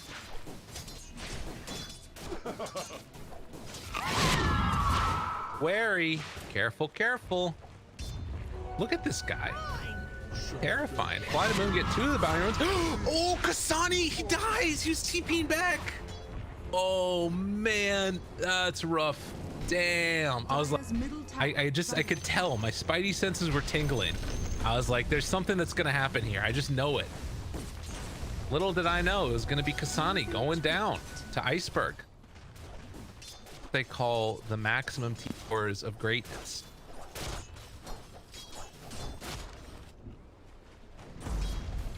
Start 1,000 gold lead. This 5-minute mark. Where's Nature's Prophet going? Came back here again. Aloha Dance drops down the ward. Currently within vision. That might signal, hey, there's probably a ward over here. See if they're able to realize that's true. Bottom. I don't. On the Tusk. Roger. Getting pummeled. Getting punched. Good shards. Live. Might have gone down otherwise. Dude. What? Dude, Kasani is so mad. Oh, this poor Nature's Prophet. They got a bottle refill afterwards. He was sending over his treant to try and deny the rune, and Quap realized it. Damn. Poor Kasani. At least he's gonna have his TP back up again. That's one thing about Nature's Prophet. He can come back and die again quicker. And he might if he's not careful. Dude, unironically, like, Kasani might die here. He's got to be careful. Iceberg is not one to back off when he senses a little bit of abject terror.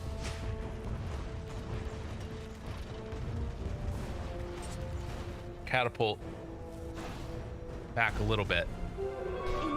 Poshka getting ran at by General. He has lasso available. Could use it here on the bird if he wants to. Does still have the Icarus dive away and will not be able to get in position. Connie, you gotta be careful, man. This is not the time. Big for your britches. Light of Moon, very impressive here. Game number 3. Generals level 6. Try and go on to Nyx here. Get.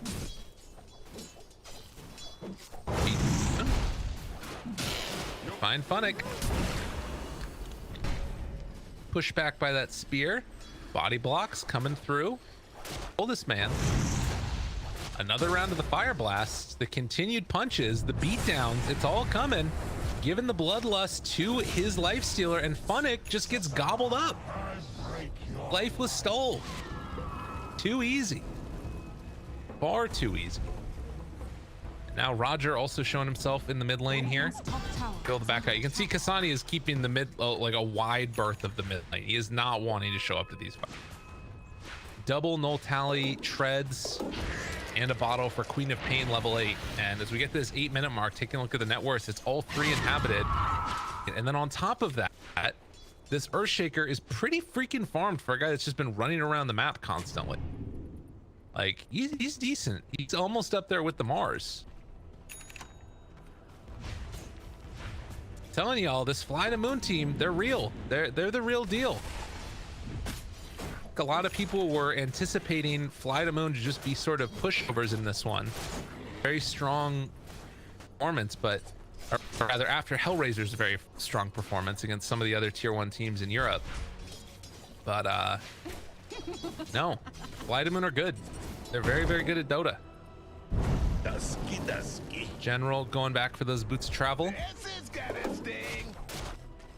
And with a 3,000 gold lead, it is feeling not particularly difficult at all. Dire's courier. Fly to Moon are doing whatever they want. They just run forward and kill Roger's courier right in front of him.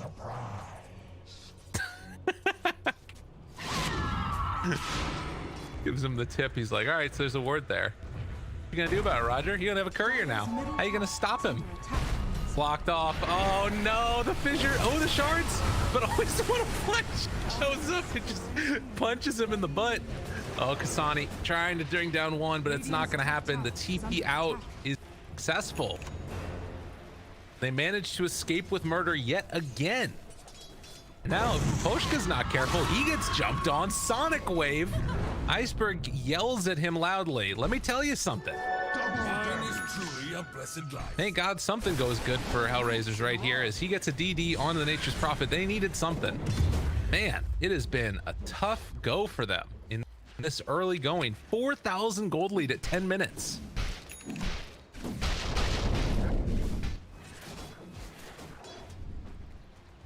General. Some things happen on a Nyx. He has the chrono. General, Flame Blake, push back. If they're not careful, they could be going into a world of hurt. The clap comes out. Now the lasso gonna land. Nyx in some trouble, and General trying to hide away to the side. Aloha Dance has the fissure available. He does not manage to quite get denied out by the creeps. Instead, it's gonna be Roger that dies. Aloha Dance also hitting the deck, but back towards mid. The continued brawl goes on. They tried to chase down Iceberg, getting away on absolutely no HP. Chase forward comes. Oh, Nyx, no! They did it to him! Oh, hide your face. Hide it. Nobody wants to see that one. Oh, jeez. That was rough. Poor guy. It happens to the best of us. He's been having a fabulous series so far, so you can't hate him too much. V-Tune, in the meantime, is going to get some good damage onto this tier 1 tower bottom. So those couple of kills up top do matter. Absolutely. As General, again, a bit too far out, and he's going to get punished also. Hellraisers, signs of life here. Given the little tip there, but in the meantime, down bottom, there is a gank train coming. And they're going to attempt to go into V-Tune and then find out they're in a world of hurt. They're in a whole freaking world of hurt. They blow him up, and now Fly to Moon all show up down bottom for the kill. Wait. Round 3? I mean, Poposhka's dead one way or another, right? Oh no, Iceberg making some dubious decisions. Time dilation. It's dangerous, dangerous, dangerous. No, he goes down. Iceberg's out of her mind. And always want to fly. The shards come to give him a nice little hug as he is also going to die. Dude, Fly to Moon are being absolutely insane. They're gonna lose 2, but in the meantime, they do manage to take the top tier 1 tower. So I don't know. This is looking like one of those games that's just gonna be wild the whole time through. The thing that separates the rosters, I want to say, when it's all said and done, is that Fly to Moon's draft and the way that they fight is very simple when it comes down to its base levels, right? General lassos somebody with an infested V-Tune inside of him, and then they blow up that person. You could say the same type of thing for Faceless Void, but they don't have that like easy to throw in damage for the Void. So like the way that he has to chrono things, like he has to chrono an egg, right? To keep the egg alive. Weird situations like that. So I don't think it's as clear cut. The other thing that I guess you could just say is that if Void gets big enough where he just chronos people and kills them all, I need to do it. Earthshaker halfway to his Blink Dagger.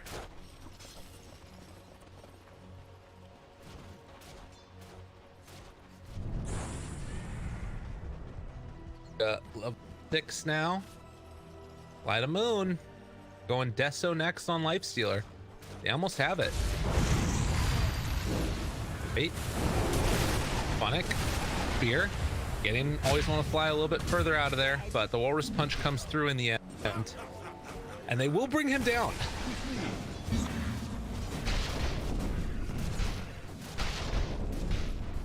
So 8 to 7. 5,000 gold lead. You could see Iceberg back for this Orchid.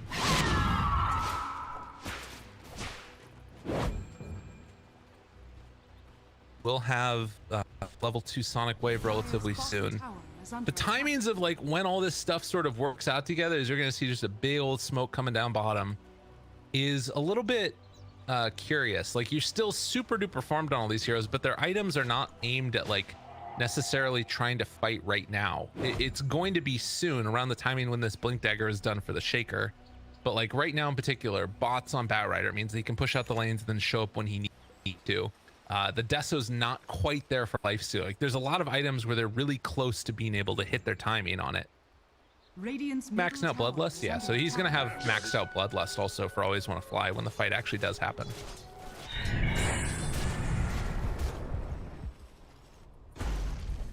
General spots Phonic.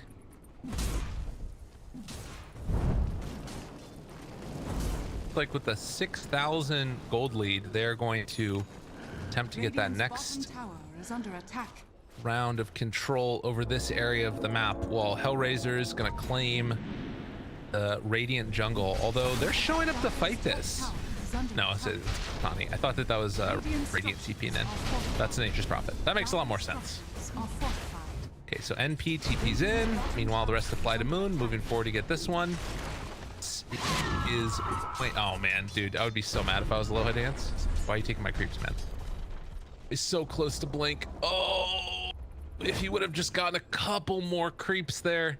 I actually think that the Iceberg taking away like that catapult made a difference. Because now Aloha Dance, like, oh, it's not going to be coming out in time. They're moving over to start the fight right now, and he doesn't have his freaking Blink Dagger. Bring it out to the man. Oh, he wants both though. He wants the Quelling Blade too, so that way he can get out of Sprout traps. That makes sense. All right, Deso done. Blink done for Earthshaker. It's party time. It is party time.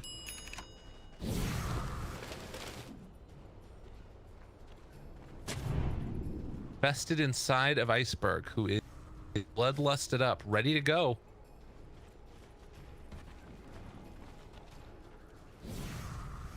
Kid jump, smoke gonna wear out soon. General walks up high ground. Roger's there as well. He's invis. They've got him. They got eyes right onto Nyx right at the start of this one. Jump forward, Orchid there. General finds Phonic. There's no supernova coming out now. They got full and total control. V2 turns onto the egg. He needs to bring it down. One more punch. They managed to get the stun off. Great reaction, and V-Tune getting super low was not able to armlet toggle through it. The fight went about as good as it could, but Aloha Dance, oh, with the beautiful combination, gets the connection for the kill, and Roger, trying to find his way out of there, is going to give the kill over to Iceberg one last time. Ultra kill for the Queen of Pain, and they're looking for more. They wanted it desperately, but it is indeed going to be Maposhka over on this other side. If they like keep the lifesteal alive there somehow, that fight 100 100% is going the way of Fly to Moon. As it is, they still won the engagement, but you know, it's just a little bit bitter having to give up the life stealer there. Poshka gonna TP out, and we're gonna see what they opt to do now on Fly to Moon. God, that invis rune for Bat was so clutch. Yeah, go straight Roche. Wait, what? I thought they were gonna run to Roche.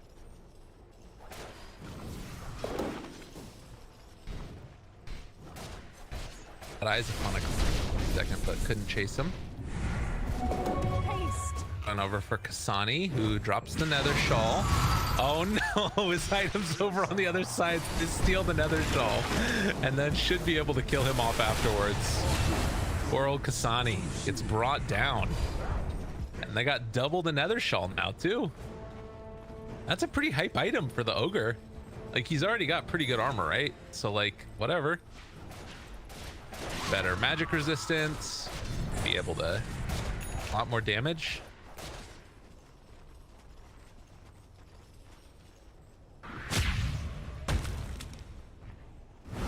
Dire's middle tower is under attack.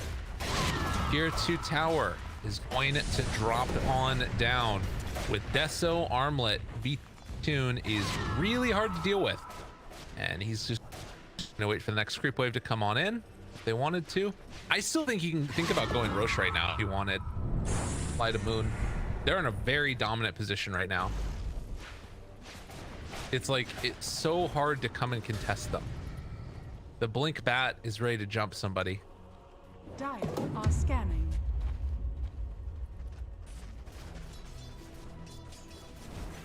Sani, MKB next, pushing out the wave, and travel. Moving up, they want to try and take this outpost, but they're not gonna be able to get there in time. And top lane, they just jump on a Kasani. Iceberg's there too. They kill him off and won't be able to make up for it. Over here to the side, they drop the Chronosphere and the Supernova down. They kill off the Lifesteal. General also in some trouble. Go down, but they did manage to kill the Phoenix. So a Chrono used and a Lifestealer killed. But they didn't get the outpost. And the other thing about this that's a little bit testy is that now they're not going to have Chrono or Egg for the next engage. So if you're Fly to Moon, you're thinking, okay, either we go Roche, try and take down the rest of these two towers. I think Roche is the better play.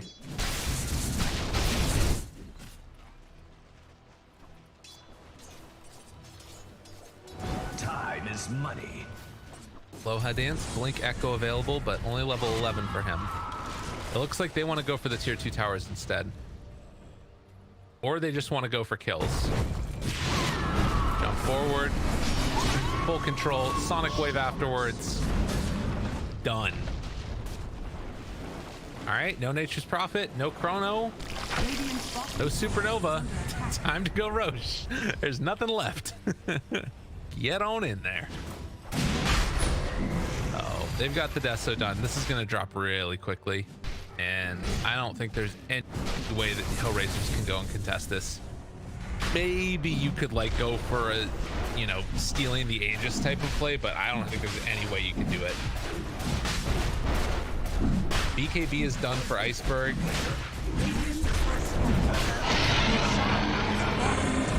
Tune is actually the one that picks up the Aegis. I was thinking they were going to give it to the Crop. Kind of cool. So I guess that they're going to put him up front and center and just let him like rage punch the tower and then back out. It's a pretty good way to siege by and large.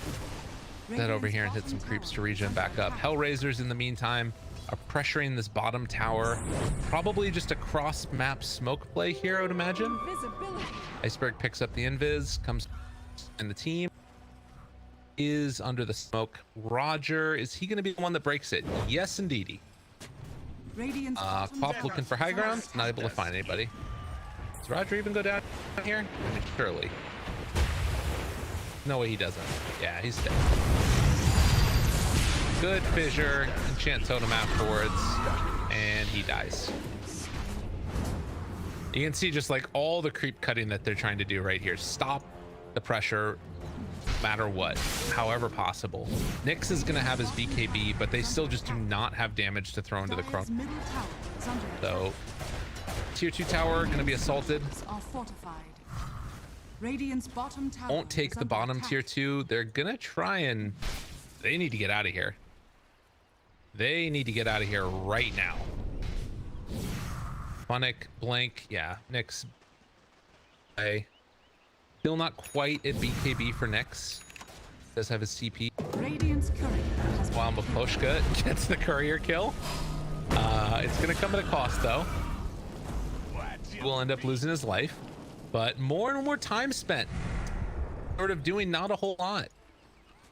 What you want out of this? Like, Aegis is still 3 minutes. So I'm thinking probably what happens from Flight of Moon now is they go in the bottom lane and try and end the game. Does look like they're going to be able to find this kill.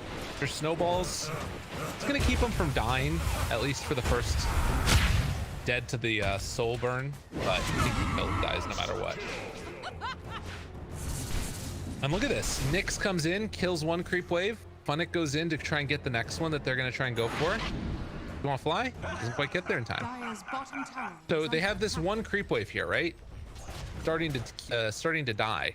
Funnick can try and either set up for a fight onto V-Tune or kill the next creep wave that's coming in.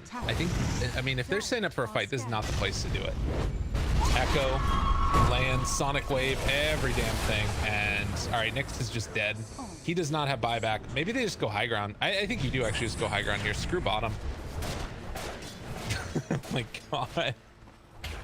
Yeah, this is tough. This is really hard. Spear lands, still Aegis. They don't do anything. They really just don't do anything. Snowball in, only to get brought down again. Roger, looking good for you, buddy, as they jump in with the Queen of Pain and the life. 20 seconds until Faceless Void is back up. Always want to fly. Actually dies to the tower here, so they will be able to make this work. A little bit of an overextension gets punished. Yes. Oh, 12,000 gold lead though, and I mean, it's hard. It's really hard to make this work if you're Hellraisers, because the acceleration is still just happening, right? Even though you win that fight, you've still got people that are stuck up in their base, not able to do anything. You've got like one person that cutting waves over here by Kasani. The rest of the map is just controlled by Fly to Moon. And if Nyx comes out right here to try and go for any type of a play, they get the lasso on him right at the start and dead. Now they spot Roger. Get the blind or the pushback there as well. Open wounds. He's gonna have to snowball to buy as much time as he can. Meanwhile, Iceberg looking for more. Does have him there. Funnick spears, BKB reaction, beautifully done. One more punch comes in. Miposhka trying to TP out to live through the burn damage. Is it gonna be enough? Just barely. That last tick, had it come a couple of seconds earlier, would have been a dead Phoenix, but Phoenix able to live. Fortunately, it is looking like another tower taken and more gold into the coffers of Fly to Moon. Sani was pushing top. General pushes it out afterwards. They do have the MKB on Kasani. He's got Blade Mail trying to get towards BKB. Like, this is sort of the solace that you've got in this game as Hellraisers, that you've just sort of got to keep playing this type of a game. But oh God, if Kasani goes down right here, does need to be careful in general. Oh, but Aloha Dance shows up, and with that, they give him a little bit of a taste of hope and dreams of freedom, but throw it all into the winds afterwards.